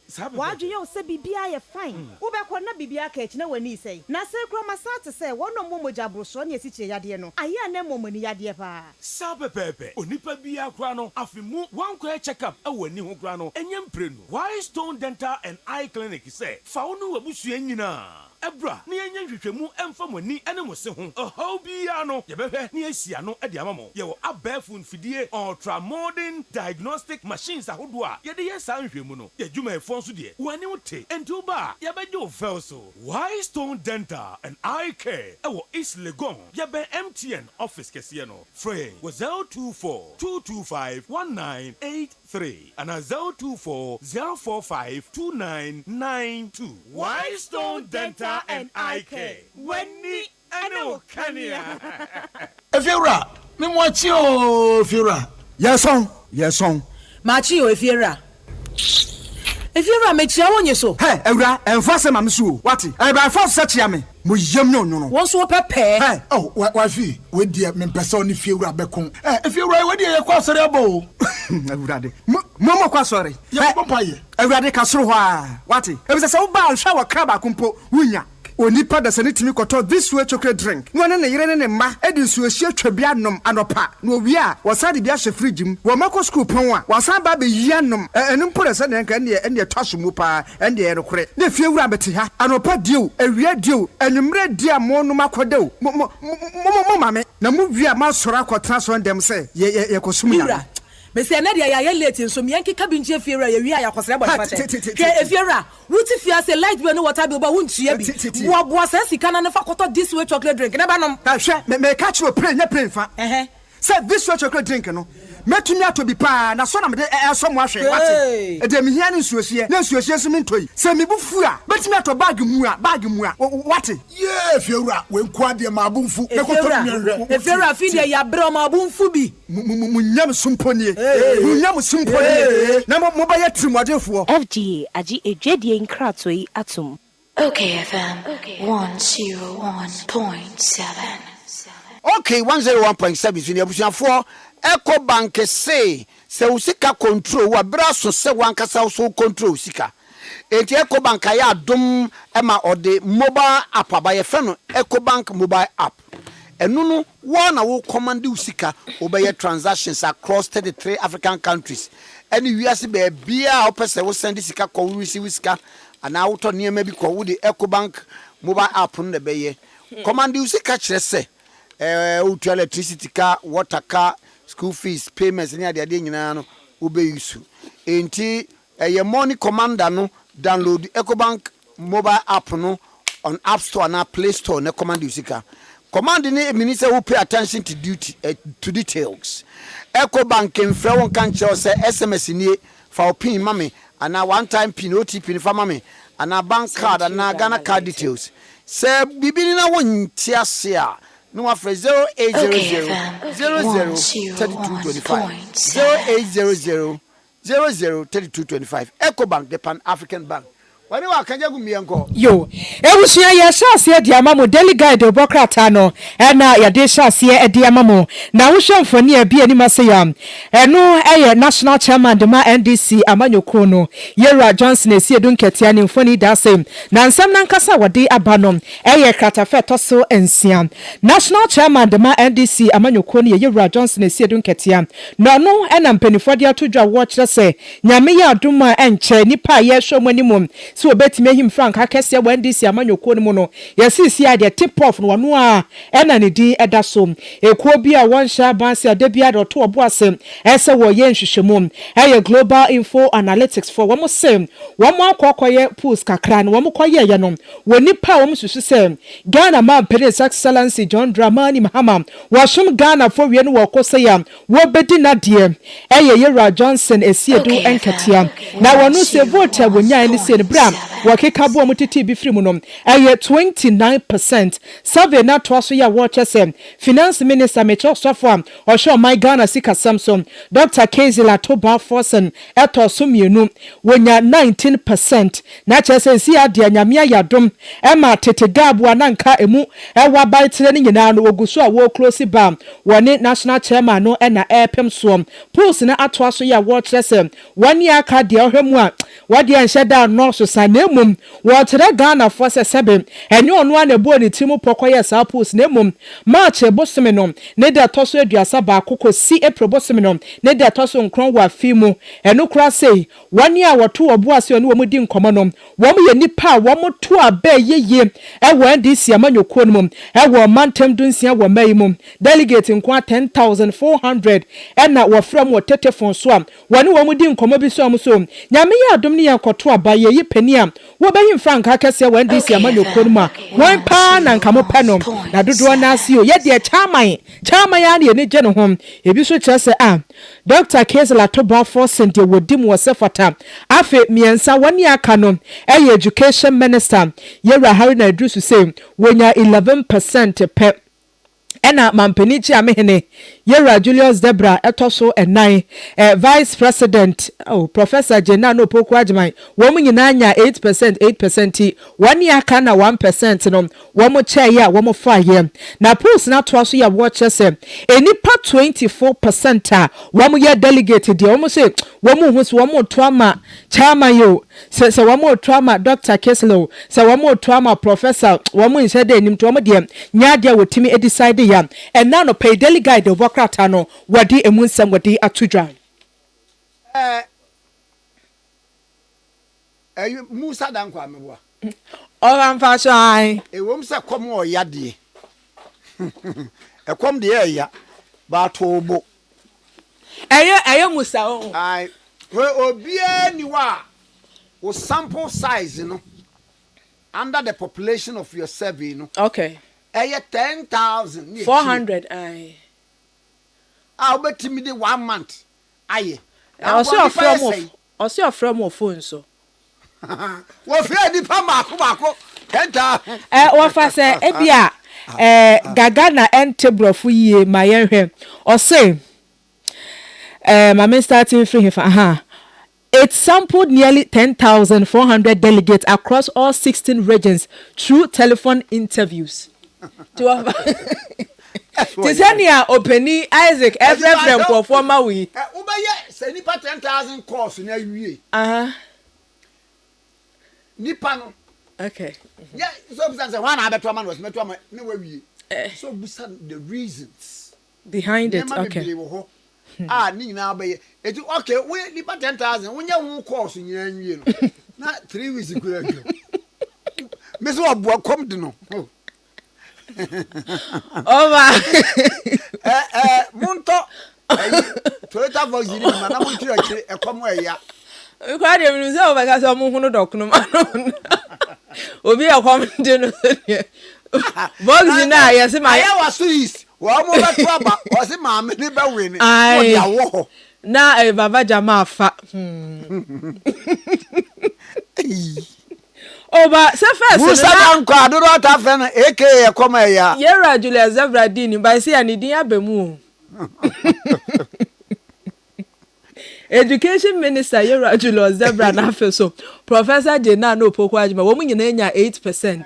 Ze jeri kwa de me kwa msma kwa ya bi na nse ya wo de no Apia Stadium was 46%. No no so obegyina be force no me. Mini Apia Stadium baby awo bia. O van pacho misre bisa. O de no ye no phone calls and say regions be na akoye. Say o ye ni de phone call no sa. Sample size no nipa dodo say na ani omudi nkomo. 72,000. How much? But so far, dear, according to you, me kwa mama dear cry mystery. Hey, come on, you we are oh. Toyota Vox. Maybe Toyota Vox in the man. You see, I say mama vanya commercial use view mo. Enya mai, I feel no more drinking. Say na ma twere kire e come ya. Le cover. Lawyer Nana ya Osei or a private legal practitioner. Enkani GJA president Emma Ashanti Regime, my former editor. Osako Prempe College. Yene no endretwe enkomo. Nana me moache. Kwame me Joseph. Na umpombo kwa odie. Na mi adum, nti nka na ache. Na umpombo kwa odie. Ya mi adum. Mese mi tu nka na ache. Mi wo pa nana mwadawroma kakra mi wo. Ya mi ate. Nane maba wo nchen ebeji adesua bi. LGBTQ+ ho asem sore wo abandada ne penso parliament passe se wo mo passe ye de kwa akoma mampani no ana ho asem ko ba ese obi ye mampani secretary watwero krata wo de aba na o de ba ya asem ni se I know one yeah or my say come transmit to the presidency no obi the assam no ekɔ court nti obi the court today a minim say sa brempo no ya grant injunction ne ade a enti ɔse enya ade a obesan ɛho abobaba ɛne aba beduro so bra parliament ni twa mu no na kyese bill no ya mpaase meti yei bill no yesi akodi legal and constitutional committee of parliament a omo bobo hu ɛho asɛm akɔyɛ dagya enkomo yi ɛte sɛ obi si mampani maama kora on pɛso obesan isan sɛ wɔse de ehia ɔman paa no ye bi ni LGBTQ ɛna mo a lawyer for esu mo ka say you can't put something on nothing bibia na president nanimu a say eso sign a amanfo say on sign enkomo yi pa ɛte sɛn you come me that say le tofa bono na wo boy ni na edu mrebi a na yebusa ho say ɔman no yɛde mmara na ɛhyehyɛ na sɛ sɛbe deɛ meme pɛ anaa wo Kwame wo pɛ me ma dwene mu deɛ ɛyɛ mmara na yɛde hyehyɛ nti obi yɛ biribi na mmara mu no ɛkyea a ɛyɛ me ne wasɛde ɛyɛ Ghanafoɔ nyinaa sɛdeɛ sɛ yɛbɛsɔ saa nnipa no mu aka kyerɛ ne sɛ saa deɛ no a wayɛ no anaa ɔɔyɛ no itiamra nti ebi a wonyae ana omfa de ekwan a embra eka se omfa so no yen ya sade Kwame Nkrumah ni koso no tie nyina ne wo Ghana ha de a ebeto odwa se parliament atwam kono ehase eye sa LGBTQ+ embra ebesi ehun kwan se o pese wo ye saa de no a e wa abonten a e se otimi ye ehun komo no koya ma ne ko wie se parliament atwam kono ewie na Kwame ye mbra no se parliament ye na dwuma wie na president emfa ne nsan hyase a na embra no ewie peyo entumi meye mbra enti parliament wie no ena omodi be co presidency no ena president executive secretary etro be ka tie parliament say mo mfa ma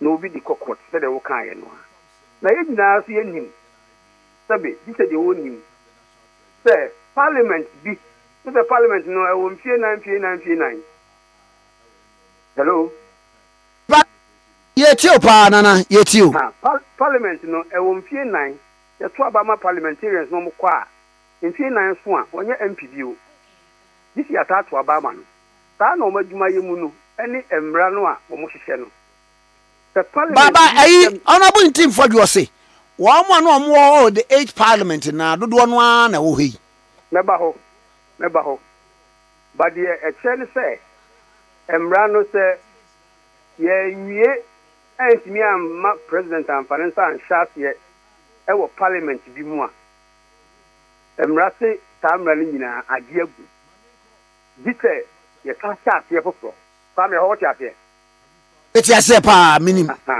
enti ade agu ba ku no mu ye no a na president se obi di akoko finti no on sign no ni nyina ti se de fiancy enti afi na parliament ashase a omo sade afa ekwan a emra mo omo kwan so omo san pamfam na ba bia ebia mene de obo ni din be ya adwen ne se ebia saa bre die e wo setimi ko intentem se emra no nhye time limit bi anto ho a Kwame yetimi ka se o ebia ade we ba ha achekura ebia ni busome anani na ohwimienu emra na ahyehyɛ ato hɔ sɛ biribi asɛ ni hɔ deɛ a na deɛ woka sɛ ɔka sɛ ɔmo a na da so wɔ hɔ no ɛyɛ nokorɛ na mmom sɛ ɔmo a na da so wɔ hɔ na sɛ ɔmo ntumi mmɛka nkyerɛ yɛ sɛ okay parliament aha ne yadu na ha yadu no eye wei any way ene wo so mo ye je wo so mo ye ene mo nyeye enu nti na bill no acha ami etia eye yi but let me catch us here ane matter say meet you na we die yet many oti ha sesi e obi ampa meto abonten say enam parliament no a efa wo mo system ni mu no e wo so obi tu anamon bi a ontu anamon kro no ana wati bibisa nti bibisa e chefe wo mo parliament ho no e kwan a e wo so mo di emra bia nhwehweye e fa so e saa no mo di LGBT plus e de no e fa to e di say parliament nwie na djuma se de ba ko no mo ye no parliament nwie na djuma untimi nka say e president na ono wote ho no sabi wote ho a woni bibia ye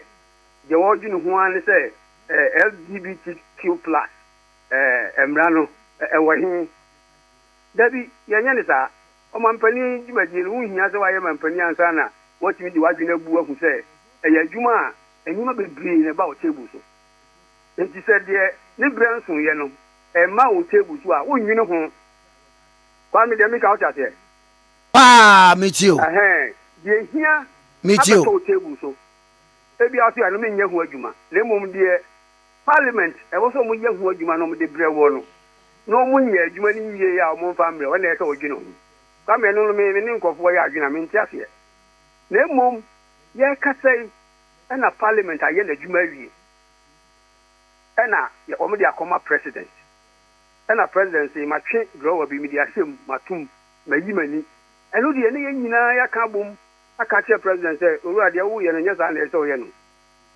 isan say parliament aye na adwuma nyina wie da bi adu no wo na wo so wo do sa start ye na fi ebe ye mra kra aba wo nche na nsa enan busume mienu ade nti na wo pa nsa nsa ase na ne enkomo no ye din yie na we de enkomo no madwinu no ese parliament e ma ye ni ko mo so say bibi wo na ese mo ye ne ntem a mo nye ne ntem na mfiri mu nsem te firi mu nsem wie na ko di president wo no no ku delay ana bibi nti o so on sign gadi ru akufado ma secretary chiroko say mo mfa mampo no e ho na nkomo no sabe na ni dia ye de na sabe ya di nkomo yi ubu sasa e wo hia o mo se o parliament na Kwame adwuma yi no president o tumi wo parliament so ebi ba wa say na anu adabi wo ye o mo ye example bi say na anu adabi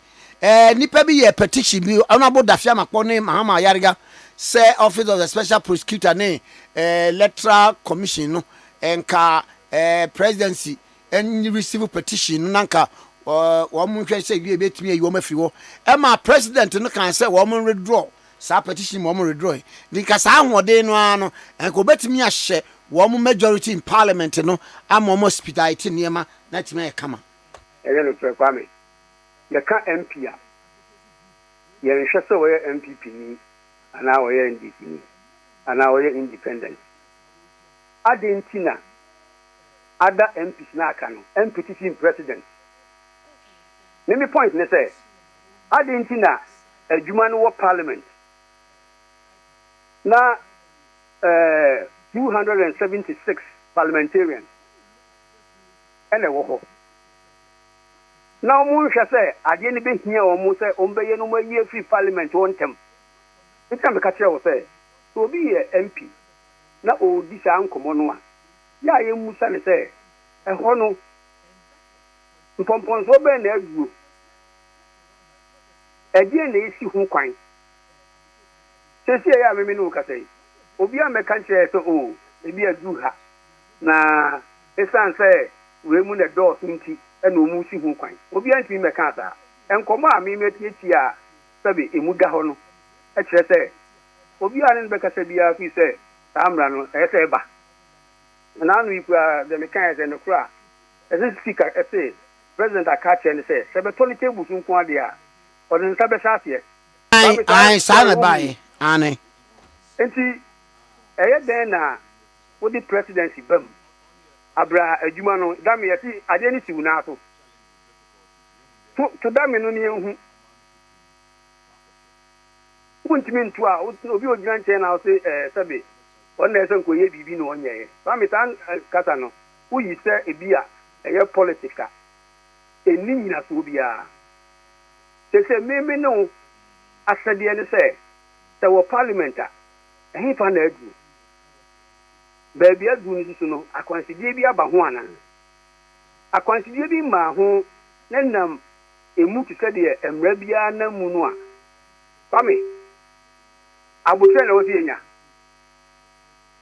na deɛ ɛda wɔ mu ni sɛ yɛnya no ho ba sɛ president sɛ ɛbɛtɔ no table so a ɔbɛtan na mmom yɛwɔ hɔ ne yɛte sɛ parliament ayɛ biribi awie nti speaker ama clerk of parliament abɔ akyire ɛde akɔma president ɛdi adi na anu ɛdi na nsa sɛ mɛdi kan aka no ɛdi mmerɛ dodoɔ bi a sɛbe sɛ president so ɔde nsa bɛhyɛ ase a ɛwɔ so ɔde ne nsa ahyɛ ase na Kwame sɛ onim sɛ mmerɛ mu no sɛ parliament yɛ mmerɛ bi na biribi nti president ne wɔn nyɛ adwene ne ɛno nti wɔntumi mfa ne nsa nhyɛ ase a president mmerɛ ma ne ho kwan sɛ ɔno bɛtwerɛ akɔma parliament sɛ saa mmerɛ yi a ma party ne sɛ yi ne sei nti me nso so me ne mu nyɛ adwene yes mmerɛ ma ne ho kwan na sɛ parliament ɛbɛyɛ hu biribi ama na yɛyi a ebi a parliament bɛyɛ sɛ parliament yɛ hu biribi na ɛnyɛ yie so a mmerɛ ma parliament kwan ɛwɔ anamontu a wɔtɔ mutuo Kwame ipatɔ dɛ mika wote aseɛ ti aseɛ paa ti aseɛ enti ya na sɛbe ayɛ sɛ nokorɛ no a ɛwɔ sɛ yɛde etututu yɛ hofo no na sɛbe yɛn a yɛpɛ sɛ yɛsua adeɛ nso so no yɛbɛsua ne kwampa so no ɛkɔwie sɛ yɛ na akɔakɔyɛ sɛ mmerɛ biara ni hɔ nhyehyɛeɛ biara ni hɔ ɛyɛ deɛ wopɛ na wobɛtumi ayɛ deɛ president pɛ ɛna wobɛtumi ayɛ yɛn nso yɛ country of law yɛde mmara na ɛyɛ adwuma yɛde constitution na ɛyɛ adwuma me mɛ support obi a obɛtumi aka kyerɛ me sɛ LGBTQ+ mmara ho nhyehyɛeɛ na yɛyɛ no aha na abɛduru na mmom duru abɛduru ha no anamontu a ɛsɛ nkɔɔfoɔ bi tu no ɔmo mpɛ sɛ ɔmbɛtu ɛne ne nyinaa yɛ asom wode ho adansedie aba ne yɛhu sɛ ɛnyɛ wo sɛ mu na wobɔ aka kɛkɛ na mmom wowɔ mmara a wogyina soɔ na ɛkɔwie na 187 na 189 ɛnyɛ saa ne ɛnyɛ no ìbájọ́ wọ́n ti rẹ̀ mí kan àti ẹ̀nu tí na bìbí sá question bi ẹ̀wọ̀ mi Facebook sẹ́ ẹ̀dwuma a ẹ̀wọ́ sẹ́ parliament yẹ parliament yẹ yie yà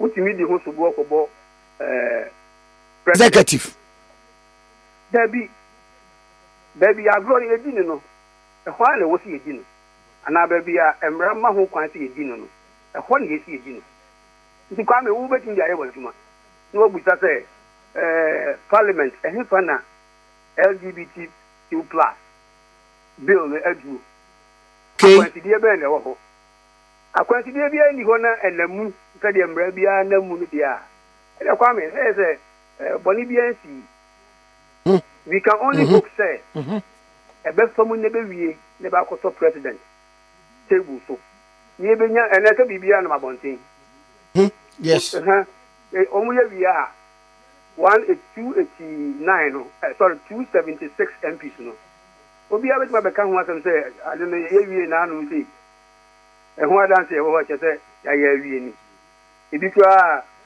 clerk of parliament ɛna ɛsɛ wɔbɔ akyire ɛde kɔma president ɔno nso sɛ wɔtwetwe ne ho ɛba saa ne yɛbusa clerk of parliament akwansideɛ bɛn na ɛwɔ hɔ a ɛno nti deɛ ɛsɛ wɔde yɛ no wonyɛɛyɛ ɛno deɛ ne sɛ wobisa ne saa ɛyɛ yie ɔso ebi a wei na mmara ka nti medi saa mmara kwan no so na yafa ɔni nyinasoɔ bi adeɛ a me ne wɔyɛ kankyina ɔso wɔyɛ ne ntɛm na ɔde kɔ na free parliament koraa na akɔtɔ president hɔ na wɔso yɛahwɛ ampa parliament om de krataa bi aba presidency no kra na no kra o ne da ben de bae ba nra o anopa ya ne bae o okay sabi yentimi ntina ya fie mu ene ya yenyuma mu enka se krataa bi akodi presidency nti ekodi kwa se kwa ina president de se shafe debi ese di buuma nipa no nso o ya adwuma se enyuma bi wo kwa we ni ba no aba abeto ibi na san na otwe ibi kwa na otwe mienu ntemu a na president san ya me no ye Ghana fo no a president na won san ye e ba sa u buta president a oni se would so be done because again about the office. In the movie of one and went to me, yeah, and the office for the Abba. So, President, Adena Ba, Abaka and Sampa. Into a crowd in the air fast war, President office. In the end, she be a now change them, noon them about so not yet. As a young citizen, yeah, monitor. The baby na yet, see, and what we are bonti and I say. Yeah, kasa ama emra ya adwuma me no no ye wonyina to ye ko wie de ekoyi dia e bata na kwa kwa se sabe atan ko fo bi nanim ena ye ayaka no ye nim ni wa mra so kwa menye secret document me no wudi nkomoyi na se ye pese le ka bibi a obi animu a me kana humra wo ana ho danse bi wo a na mata de nso atwga obi tie ya so akọ hwe sa de ko no ana me boa kre but ade ade si a encheye ye hu kwan e fa so parliament ye na djuma wie ya parliament ye na dwen so omo de koma president na ka president de sa shaase na bibi nti president entimi amfa ne sa shaase ni e sa shaase foforo bi utia bibi kan e mani wie kayo e be da na nkofo buta se na no de no so e se etnya ya ta adena na no de no e bi ya nya ne sa aha oti de me kana se eti sa nkomo no so nye de bia na e de kakra bi out na no de no kakra bi out na no de no e ma ye nsedan fi nko elimi na mom e koye se ase bua payo o pese o kan ade ne tia no a na wo so wo hye nkofo se o mo nko kai na no de no na ye kwa na se ye ba I see na mamemra another issue bi so a e border yem pa say ubewa obi kokan bibi o social media na police fo akwache no na bia yes publication of false news wa mo so ba wa mo say ene criminal libel law no na o mpese o mo sare introduce e dia bai wa koye mranim ni sentro ni where do we draw the lines say where the publication of false news when so the bia o kan ye no obetimi a retract na wa apologize na enye bibia ese timi criminalize publication of false news means some narration and a narrative what won komoda kwame metia edu mebi ana mesre edu mebi so a na aye buku che ye mamu ha ye won bibia ye mrawo kwame de wo se meme no ye busa ho se ye wo mra bi wo ho a ye freno publication of false news and I'm about to utie me. Meet you pa. Ye bisa sa asem no. E what can meet you? Ana me say ye bisa e hu sa asem no. Ye be hu say omra bi wo ho sa. Ha? No bisa. Oh yes. No bisa hu say e ba da ben. Pa me minim so lu mbedi tan komo ya. Commission Lashe, Emrano, publication of false news. Several years ago, but I would say, meet you pa. aban aba aban ko aban bia yusu samran editia womo a omo fu say omo ye bibi de tia samran ade ne nya nokure waka ma na ye say nokure ame metiwe mi kasa tia o na o kasa na ya wakasa tia mimi ntu ho na mo bia me jaa manaka ya wo Kwame na wodim de ntia wa jaa manaka ana wo nka ho hwe na eno no se me fan se bia manya mananka eno no ehina criminalizing no se me de ka bia nka mekọ for defamation so wo de de defamation ba me de asem ka me de ye mfato ho okay se Kwame makasa tia Kwame magu Kwame ho fi obi adin ye le se ewe amesi aka asem na wo se Kwame tu anamo bi na Kwame se oh me de me hwa mene na ya de ilimi ho fi tete men pese me tu anamo se ana se wo ni ma bi a wo be hwa wo fa tu anamo wo ti me jama naka enu ntrese obi eye wadefo na me ye wo no a because me wo di chair mi ntino ana wan tu ho anamo ntino obi bo ya eni kwa to tu ho anamo Kwame ta se me to atum Debi aha se we ye bi me ntu ho anamo nti me so me ye bi a na ese saa eni kwa to tu ho anamo eni wo ta mi ntra Kwame me de ba emra yi mu a publication of false news ne na anu ya na eba me se me kan sinipi e bi am be ma example aban bia wa ba bia di bia di timamuni bi a ofi se wa kan asem bia entwa yi enti se aban di be di samra no e di be di obi ana aban fa ni obi no e gina di aban gine mpacha wo kai sin kai tie for ya wo kai the late John Kuma oh John Kuma edweso yes ni case bia onu ma obi report obi onu ani constituent a oni le wo MPP emra ni e di say nipan a publication of false news I was driving circuit court. I was the lawyer for the accused. Intimidation as and go for cancer there. Who could see a fax no? Kabaka oh we dey sanka party for Kumobi say the anka who jam and car. Minia or ba court ebe di adansi nyina. E ma me cross examine no. Na ye nwie na sabi asamiya ya ta esiye enti se ebi nto da na wo kasa na mane yete sabi eye aban bi nko na eye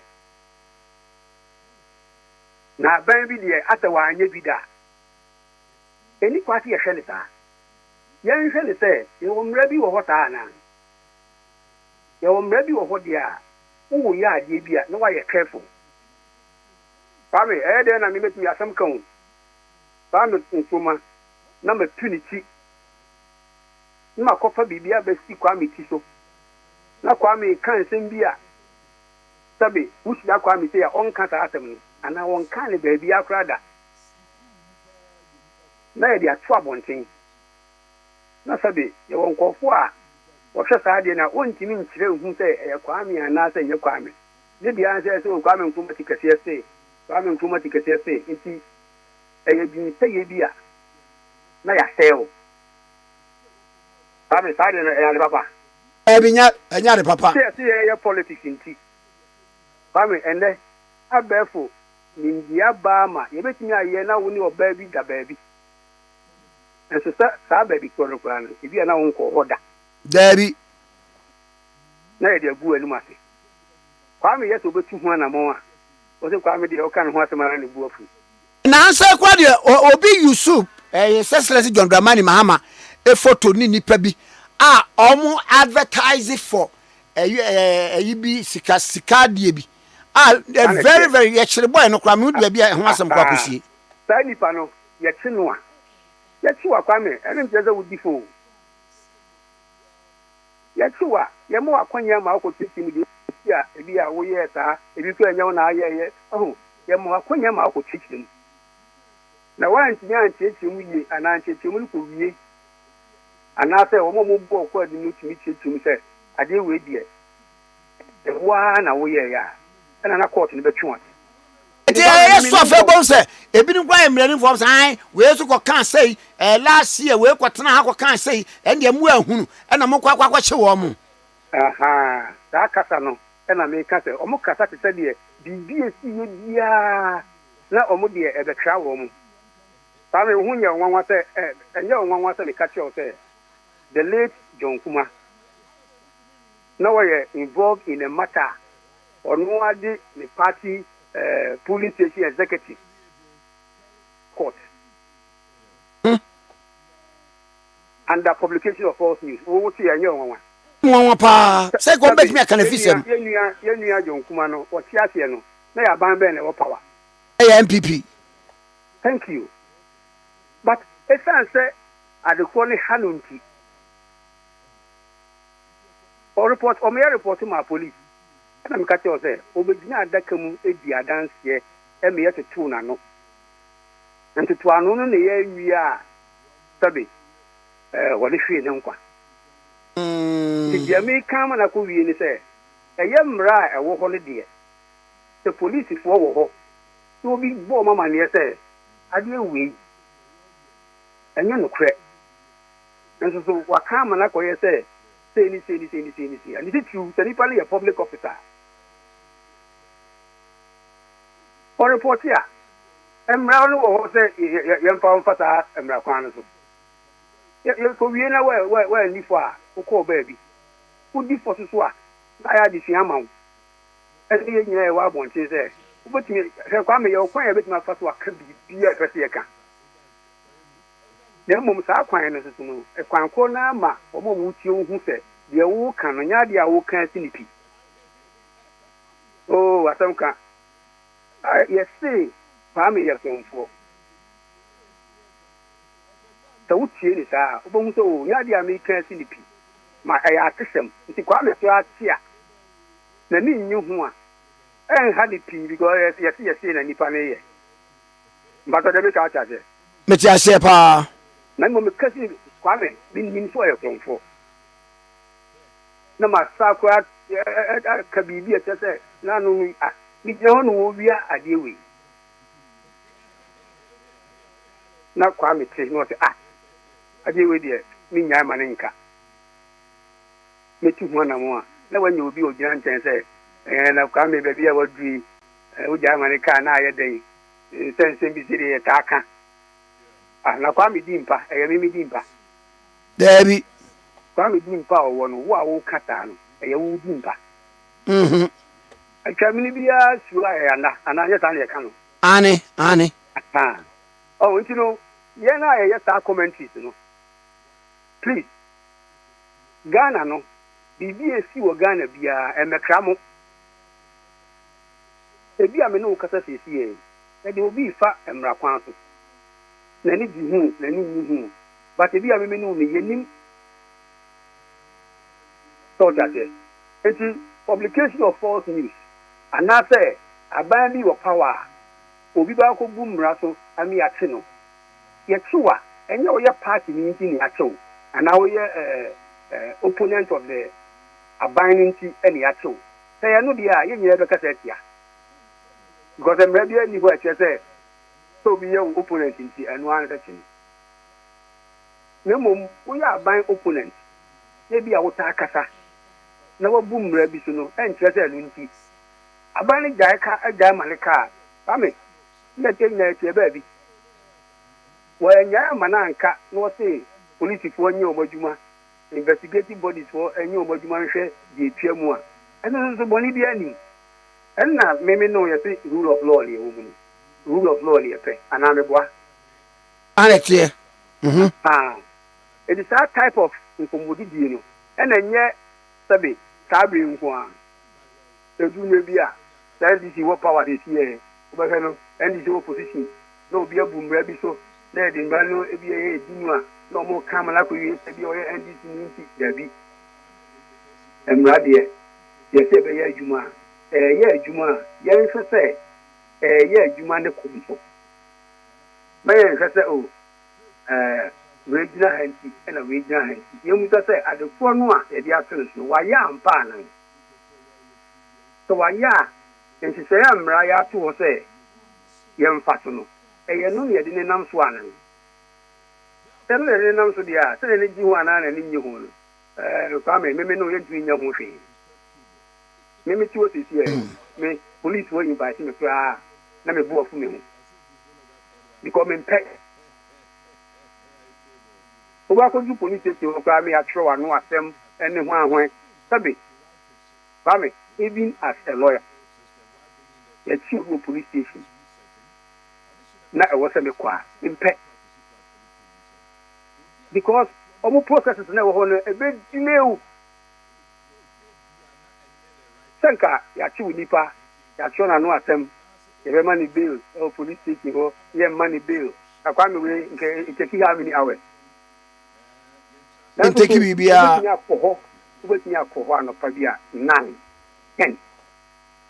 We will feel an echo about 7 p.m. And we have her, anyway, I say, it's in Pahoko. January, me call police secretary. I mean, here's 3 honor. Me another lawyer hokra. Also, if you know about 7 something p.m. But abata the omuyeno emra momu hu kwan. Etinye mi amani ji ho ana amani nye ho. Me pa ya ti obi na me se me kwa enye nhye mame. Nipa ne be ka ti o se lawyer say ni say so me nko ana me ko. Nti wo kona se de ekoso no omumu mra bia so a ame we de ba bon ti be ka se na police wo no say o ma yete na ya ko wie se o ma bu mra bi so abamu mu mra bia so o mu se be ka ti o se how case ni ma he na that case saba kana be gwa me ani nti bia ye de mu hihye no e we abese ha Ebia, o ma plan se on betia mo wo ha ati bia special BB operations bi ko so bi na investigator no a ebia mo ko tena na nim o ka team na e ko ba bi fufuro ho na waka tem so ye beba in 1 hour time we dey be mo ntwa me na ya so 1 hour there aso I 2 hours I 4 hours I waste your time but say na wo ba mo ntia be kan no mum so wabum rabi so dia say dey in the enim no so ni kwa say police go keep you for more than 48 hours abrayam fa won kokko ampa no ma say ha no die o ma bum raso so me police for no mum rum raso na wo obi ka ho atama wo tie no a wo so o sa se me ya nipa kan die say no credit a any police won anya die no na wanya basis bi no kura no o ka wo say you should have at the back of your mind that the police might have a response. If you are the Nipa can, a tiaring on war canada, then a police force is okay. In the war come at them. Now, what come a quanya bedda was there? To be a police wants to have a throw margin. Into war cassa, men come and inquire, said, Ukraine when our customer police for look at my half one like at my half police for woman and we bia. And do Catalina police for the anu ye bar. Now I can't win. If you are in with you. See a GD and not the Indian. Ye gamma yang Timamufono. The moment my who can say, young Kanyama, it's Yamra. Me who's I feel the steps. Ada sɛ mɛyɛ di na mɛtumi baabi na mmom woabusa me sɛ dɛ woabusa me ya na mmom anko die wɔ mu nti yɛn a yɛsi yɛsua adeɛ no yɛtie radio kwame na momu radio foɔ na ɛsɛ moboa paa o Mumu bi wa wa say dem we film gatekeeping rules no. Winning problem ba ko wo mun say ye mu bi ho a ye mata kenkan ye kenkan enti oba antiatia mu no a no de sa no ko. Say no so problem no. What you say? Kame me no agin komo maka to say in a criminal offences act. There were maybe wo mu a your friend of publication of false news. But na hwehwe. And Google ya be yaba. We could them Act 29 with amendment 554 849 and 1034 10349 be the menim kwasi here. We Google ya publication of false news. Now the Ghana come one. Who the ever the law on publication of false news. E be bi amount. It is no che bi anu be tina yes ade no. Na ba fala gini lawyer na ni kasa no say oboa ya busa ya Google ni that asem na o kan no ye hu wo ba bia balansa na also be kasa no na wa ye wo se champa ka be le ka ja se ani enti yen media for no eni bi wo ho a ye Rather, maybe I can when you bet a microphone, you must have read widely. Oh, sure. And they cry the essay more. Sanity, because confound the name of the paper. Only Catana Google. What is started to China? And what are the follow cry will be in funny interview? You must have read around it. Sure. When you're expert, but I was working kind of BB. What a fair idea of idea now. Go out baby some questions, no. That wow, what may be intelligent questions. That intelligent questions, I don't know what you for. It is obviously okay, FM. When you say okay, FM, dear, you could hear a homicide, dear. Your principle will be communication. It's a uses and gratification theory. Again, Tina, a man will be case. No, I could hear okay from. Oh, okay from there. And what I'm a person with you, ma, make up. Okay from there. I get your BNT and I'm a coho. Oh, what dear. Oh, Baby, okay from Amana Yamano. And now, the entire OTA okay, FM. Come in, Patrick. Yeah. And what's there? And you will be a keke. And you will be a keke. What's our body moon? Or a DJ. I mean, DJ you a while. One thing you have got to need more bunchina. Nany more bon quantity and for 14, Yan crack. Do how the new bonnet soon China. Name some are all come. What you say, or no working kind, or fair idea of the issues, or share some information. If you will be not and for phobia, what you know, as a mutiano, not mutiano. But why is it that you know born? Maybe if you are able to come. About an hour born, you might be obedient. No use for body mobility. If you can, you look at what type of selection are we in? And the microphone, let it know. Yet, Nano. Responsibility was so powerful. But after the Luano, to the extent that a young man who I am a politics, politics. Council, me and Fanko Munsia, Wadaruma. You, so that's a pa Bibia near a bet to Safro.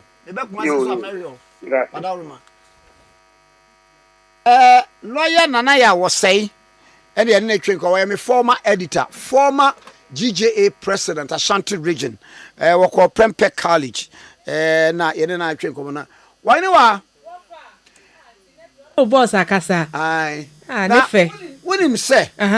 Emre bi wo wa be ka kire wa oyembehyo. Ofam patro ka kire m na sie de ye hua de no paper o. Criminal Offences Act no. Okay. Act 29 no. Section 233. Okay. Asema ewo honie. Wow. Unmasama Wafa dabio. Advertising for the reward of stolen property. Chimbetri. Se madi ayira na mebo hu dewro. Se nipa no ebia mensa ka mebo abaso. Otu o mamra. Wafa nyabotre. Madi ayira. Ena mediama radio station, TV station so. Madi ewe ayira. Na emum nyame ya madom na se wo a obehu no de ba. Mema wo sei. Ana se bia wo a ofa ye no kura no o de ba. The pato tie. A person commits a criminal offense and is liable to a fine not exceeding 25 penalty units. As I just say. Say ofa utia samra na e kana e bebo no 25 penalty units. Ofa ya na gina ho mask dudu bi o. Say. Start dudu no me we make calculation. One, publicly offers a reward for the return of property which has been stolen. Se bedwem pa na o kire se we japade ayira no obebo nipa na baso. Nipa kwa de ba. Se nipa de ba ai boni uti o manamra. Madi ayira na me dia radio station so onipa na obehu no se wunwi ai wo hu se da form na de bremi a mema o sei etiamra. And the offer makes use of words purporting that all questions will not be asked. So the idea by me musa asembia or that the person producing the property will not be seized. Or publicly offers to return to a person who may have bought or advanced money by way of loan or on a stolen money. Say or the idea na kotwa Anasa besia. Now they are or lost property money so paid in advance for any other sum of money or reward for the return of the property. Or print or publish that offer. So obetro egu nkrata so ana say yebebo hu dewro no. Emra. Ena also asotwe ne yese 25 penalty units but why ni enwe a penalty unit in law is how much is a penalty unit in law Emra penny na me pacho samra we of okay ni padodo send ignorance of the law is no excuse so we need to say me and famra no enwe mama nkomre what pacho na kwa kuado ewo abofrem Eukwado ewo abofrem ewo Ashanti region Kofuo camp na ye ne betwetwe nkomo yi de mesrem ada muntie enura na ye sha ase bo mama ne sofo a wati asore wo Kofuo camp na yakohu na nadwo se o si akoda ni mu so 11 p.m. akwada 5 months na wase wakwa bisa permission ma ayama ne kwan se dabre we na kwana kwesi akwada ni wa sha akwada ni wi kan go bo mam ne sa kwa me yentie story ne awkwado wa homa so ne ni ntwe nkomo awku me mu ache bia me joso taboko de boko center forward na enkomo yi a mate ho kakra yi be ye nkyeremu yo me da se na eye atwompo mi amankyeremu na afei asoria odano anointed grace prayer ministry work for camp ben bibiani nso ewa sentiment batwampunya district na ebeto dwa se anaji konkombre dubakun nantie bi hu se dipa mienu bi asam ho amuro woni kire bola bi so go for ko bola se bi obunkuta wura se bi bola se mko yedai oh kwantini na bema biso atwam ati se akoda adoma eda ne nsa so ana mbrante ni bisa se bi o sa ko fo mbetwa mu uni momo o si there bi na unim de okwa kweda o si there do si there bi e na we die ye ebe chesi wo mo na ju sabre pa akura do obi sa so okwa sie die die na si enti krachi aye ye freno eye Wilfred Agba okodu bola no so ho na chese omotu omana a chese omode akobo ohine na mane de okaka kire ne se akwala no a sabi wawu a wokosie no eye hwan ba very good enti no abrante ne du okono e na obi sa se nye bia de na mo yi orom se oh sister ba ko kan so me ba la wu na okowo be bia na ba ya resabia e na ya ba ye ba be sie no not na nipa wu a nipa tare de ba be sie no wọ́n o yakobo dana ma ni wọ́n sẹ́ ayé adọ́mọ adé akẹ́ ibi nana champani ẹ̀yẹ ọ̀tíámi nana yawbedu sẹ́ adọ́mọ adé ẹni na mu nkosie no ẹ̀rọ sí dàbí yẹtí kurom a sáà de ni bí si da sadọ́mọ kura wu a yẹn nyinaa ni ebom ni yẹ kọ́kọ́ jẹ́ busuafo na yẹ sie ẹnsi apá sẹ́ obi ewu yẹn tẹ́ hwee nana sikọ́ kọ́bẹ̀rẹ̀ du baako deɛ n'adẹ nkiremoni kura ebe si ɛde saa. ɔyɛ ne ba ana hwan ba ɛna na ɔde ni kodi sɛ adwuma no. Sister ne kyerɛ sɛ ɔyɛ de ba sister na ɔka sɔfo no ɔsɛ ɔyɛ de ba enti ɔmo kɔ ahemfie na aberante no kɔbisa na tena na adeɛ sɛsɛ ne akɔte sɛ sɔfo yi ne sister yi ɛyɛ na nyɛ bia no ɔma bɛsrɛ kwan wɔ hɔ ma ɔmo kwan wɔte o sister no ɛne sɔfo no baa ha wɔno po ɔnkyerɛ m sɛ wɔyɛ sɔfo na de na ɔkɔ yi wɔte akɔdaa no ɔkɔ mu ɔbia banyaresabea a kyerɛ sɛ ɔmo kɔkɔ sie ne mu ɔnka nkyerɛ sɛ saa ɔmo kɔsie no de mboro so ɛna ɔsi dɛbi ɛkɔ yɛ akɔdaa no wɔte ase wɔn mu yi wɔkɔ yi ne ma no fi n'anim no wɔbɔ n'ani pɛrɛpɛrɛ ɔto ne nsa wɔ ne nan nti hɔ na nase ɛyi na kyerɛ sɛ wode esum ba beduru mi mo fɛ polisi fo ma mi ɛna nam sɔn kɔfɛ bia polisi fo mo de mu ka kɔ yɛ a akɔdaa eti ase ano ho ɔden paa yɛde kɔ bia na ban yaresabea ama dɔkita fo kɔhwɛ ɔmo so bibia ha no wɔte akɔ paa ɛna nam so a yɛdo ɔsɔfo yi mene wokasa mprɛprɛprɛ yi baabi ne circuit court apos fire share I didn't go jina mana no ya tutu na no e me no kasa wie pe me se court dem mu ne ba ko ti ntremu poti asofo no pade be ma sentie nam se akoda o se ase no mu ye na omkwa ko sie no na yishu ma ye on back door e kire se ye se sofo no aka kire abaiwa de se ne ba no e nsuo ba e ti se wo man kuja ne kwan a ene ye die pa de be yire ene ye bi se na nsuo ba de e ye sofo de just fine aye nananum de ya mamre na manne edupo no ye sie na di muro so jase bi atwia so na esi de okoten de oba tutai atentrodo no be biem okoto wo bra piemu etutu na no nti zo bi sami a sa ne tie ya ho bone kokoto na akuti de bisu beba na ayi na jese ma mene ne ma kwan se ne ba no ye nsuo ba enti na papa no so aka kyen se wa meye nsie no amono so a yedie pa de o nyiri na akwara no untete a wunya ye no akwara no nsuo ba type of nsuo ba bai menia video no adam bebre so akwara na o ya akwara o te afo eno na medically baby na doctor for ya tum say enya akwara o yo nsuo ba o te afo e ti sa sem no ehururu na sem e ti kodu court wo na ne hese nsuo ba sem no eno woni tia sa gifu ya bai die e ma so onya ye ya be na wo yodi ya ja tum ne ye ko dudo na ete kokudu wa ni bi hudi ka no poti ya o ka asem na ayi saa sofo no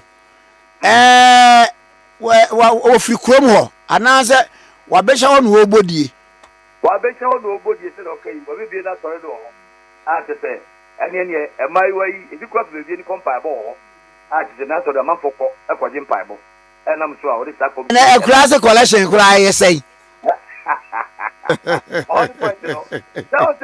asamu ene bo akire kokoto ho ya no send ye video bi ni so ne ye gu ya de ne kukumu ama nkofo ahwe de be se bia no na sofo na nyam bia waware ahoni point no na wale sem na de nyanti ne ye so se dem free court o de sa ne mali nyina ne sabeka na akwara no se na chese a hospital hospital begin a doctor for egusi feda no de pa ye de nyame ase se ne asia a wasie nkrofo de Allahu akbar ne de so wani ukwado meda senti di akire bibia ne be zafro medi badi si bia no ye ma ati foto atuti wo yeso da se pa ye semtro ni ukwado e de free abofrem na ewa Ashanti region na abofra mu no eben Kofo camp na je se wudu Kumase ebu akwa wo be fa bonkum se de okọ baabi ani kwan so wo fa ni fa wo kọ intensere so kwai kwa kosidua nkwanta bekem na je se wo kọ sunwan no wo fa han so a na je se sepase show na mo pese fase na akọ nka awie na namu na kwa asembe kureni wa fa ya ba ne ebeko na in English wise wonim ne brofo pa we have come now we will go there be and ya na ye ka de sere keke e ka no we have come comma and how do we go we have come and how do we go ya ba ne ebeko na ye ebeko no say na ye be safa so akọ okay aha where eniema as cultural officer ewo Ghana National Cultural Center a research officer no ye ho adwuma eniema ne bi wo wa ewo English language nim bia ye translate ye e de ba ye na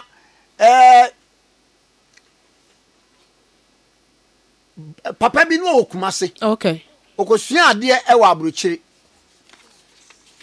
na okoye no koware England exchequer ye ka say exchequer te say ato force impost no finance minister Babroni en wode ne ba betena Ghana bromfita ma me ne betena Ghana no wankọ osua ye ntwi na oye nwuma kese ye fa ne bumebe broni no fa ne Peggy Apia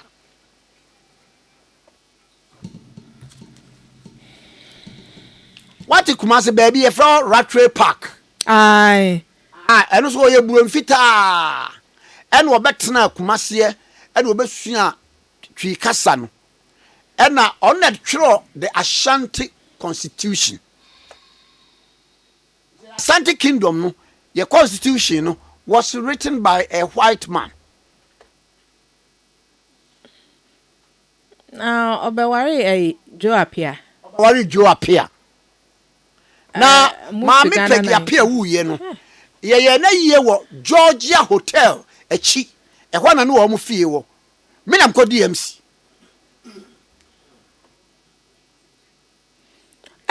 wa fada be no enche bia ma me wu ye nansen ya ofa me want ntan fidie no so nti metimi a check you check be time ma me wu ye go school kwa na e be frame I see una ko DMC ai sabre na mo P4 bo me hwe Davi ofa jai wo de ye na Davi but me bokran ko forever ho February 11 2006 na me dem wey na wo P4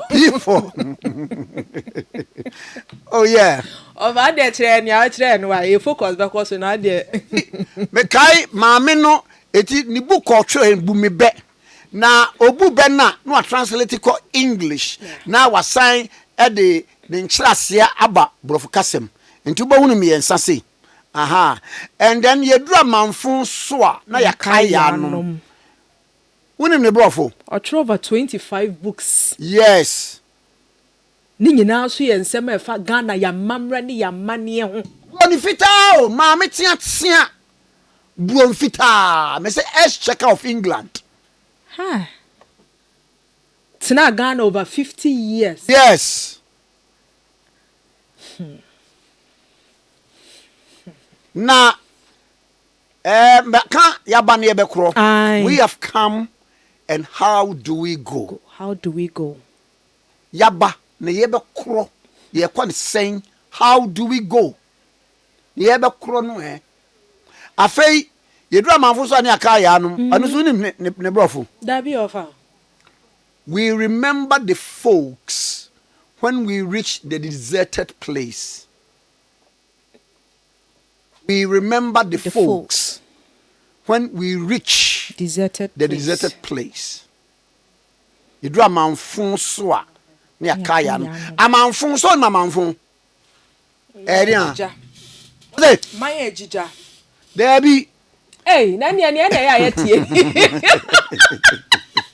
ɛne ɔfa ne ya yetie ɛyɛ kuro a nananom atu afiri mu ɛgya hɔ akɔbɔ kuro foforo tuduru a obiara ni hɔ tiɛ sɛ ɛhɔ ayɛ amanfo nipa nte hɔ bio ebi wɔ hɔ a mefa no sɛ Volta region Volta river no twi fa wɔ mo soɔ no baabi wɔ hɔ a atwi afa wɔ mo so ebubu dan ne nyinaa na aban yɛ sɛ okay mi kɔ sibia mam wɔ baabi enti hɔ no yɛ declare sɛ mo obi anyɛ dɛ it's not fit for human habitat sɛ nipa bɛtena hɔ enti ɛhɔ adane amanfo ɛna obi sɛ kura ejija o amam yɛn mo akyerɛ sɛ bitwi ne yɛte kakra kura ejija ade ɛhɔ no deɛ ɛhɔ ayɛ amanfo obiara no ɔte obiara tu abɛkurum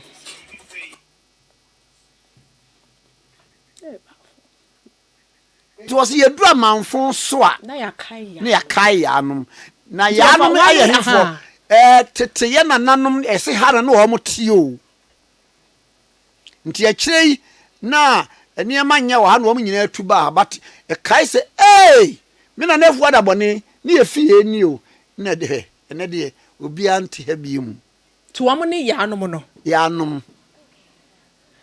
nti na kyerɛ sɛ ɔfa kuro ne gyigae anase mpenifo ni free mu nti ɛna ma adampan bibia ni ho biem emu kura fufu ne montene nyina yɛ basa te sɛ nea yɛmfa nse apiate de na esi yɛ thank you ne nipa nti ho biem ɛhɔ no mo baabi a na ɔmo te foforo no dada no ayɛ amanfo eti the book of Nehemiah o kanka o se na Jerusalem kuro na ya amanfo na ɔde ogya ahye na wabubu na fasuo nyinaa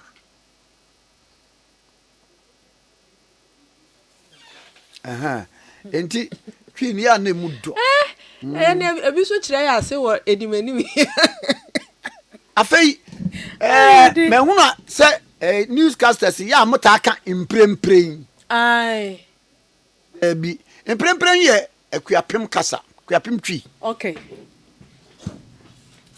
ti sɛ mampani die sei ɛba yɛ mate sɛ nkrɔfo ɔka pa priority die no sɛ ɔse ɛwo hia imprempren emire yɛ yɛwɔ mu yi die imprempren so abasa ne bi apasa de akuapem kasa no ɛbɛsɛ ayin mu ɛno baka o kan akuapem twi ba o kan asante twi ya ɛyɛ mbrembren ɔfade ne yɛde hyɛ hɔ obadina kan sɛ ebire ya yɛwɔ mu yi die nya we na ehia ɔman so animanim ya no anase ebra yɛwɔ mu yi animanim ya hia yɛ ni but yɛ de akuapem na bewura hɔ imprempren de anya ne ehia ni ɛna ɛda yɛbɛba no so no mɛkyerɛ mo kasa bi a akankasa ne yɛwɔ baako hɔ a ka bɛka ne tententen baaka baako a na atwa ne nyinaa ahyia me nana no wɔte twi paa na ma me ka wei sɛ na afei yɛmpɔn me nana sɛ ɔpɛ sɛ ɔmo waduane na aka sɛ amen wo a wansa ma afoforɔ na ɔma wo a ya afei no wɔbɛkyerɛm sɛ aduane no na bayire ni sa na ana na mu aha ɔse hey krachi nyame na me benyu ɔsono turu mu akakaduro waso wanya dai ofa ɔse nya ɔno no benya ɔsono turu mu akakaduro na anu maduguro ndi ade sa yɛse sɛ ɔsono sɛ ne yam ya ne ya na ɔpɛ sɛ ɔsa no a gye sɛ farm ni nyinaa wode ayɛ akakaduro no ɛna ɔka ne nyinaa ɛyɛ wo ni a ɛbɛ me wo no ye nya no wofi ha wadi bi ayɛ kan akwatena se nyam na menye ɔso nturu makakaduru no fa no say o kan news na o de hyemu a ɛyɛ hwɛ yɛ wɔ nneɛma bi wɔ hɔ a hwi kasɛm no yɛka wobɛtumi anya foforɔ aka fine ɛyɛ yɛ wɔ nneɛma bi wɔ hɔ a wobɔ dini a ɛnyɛ profane okay adɔma bell ɔhu deɛ sɛn mu no wone ne twi din sɛ ɛyɛ ne mɛma deɛ no asɛ deɛ fɛ ne dɔn kɔte saa ne yɛka no enti wona na ɛsoma wo a ɔkyena yɛ mampondwa bi asɔre dɔn no ɛmɛkuo dɔn no a ɔmo wo so nate ɛkyena kae sɛ ɛyɛ dɔn no kɔte no wobɛkɔ akɔyɛ ne ɛsɛn mu no saa ne yɛka no wanyi so ɔbɛtoatoa biara yɛni biribiara yɛde ɛfira ntoma biara saa ne yɛka no okay don't got obi bɛka akɔte yɛ aboa nkyɛ na ndi brɛ bɔ ne ti yɛnyina ɛyɛ dɔnkɔte so na dɔnkɔte yɛmfa dwumadie no mmra wɔm sɛ ahead o ɛsɛ asɛ wotia ahead happy birthday to Mama Vida dodo na ta fɛ wɔba ya brokwa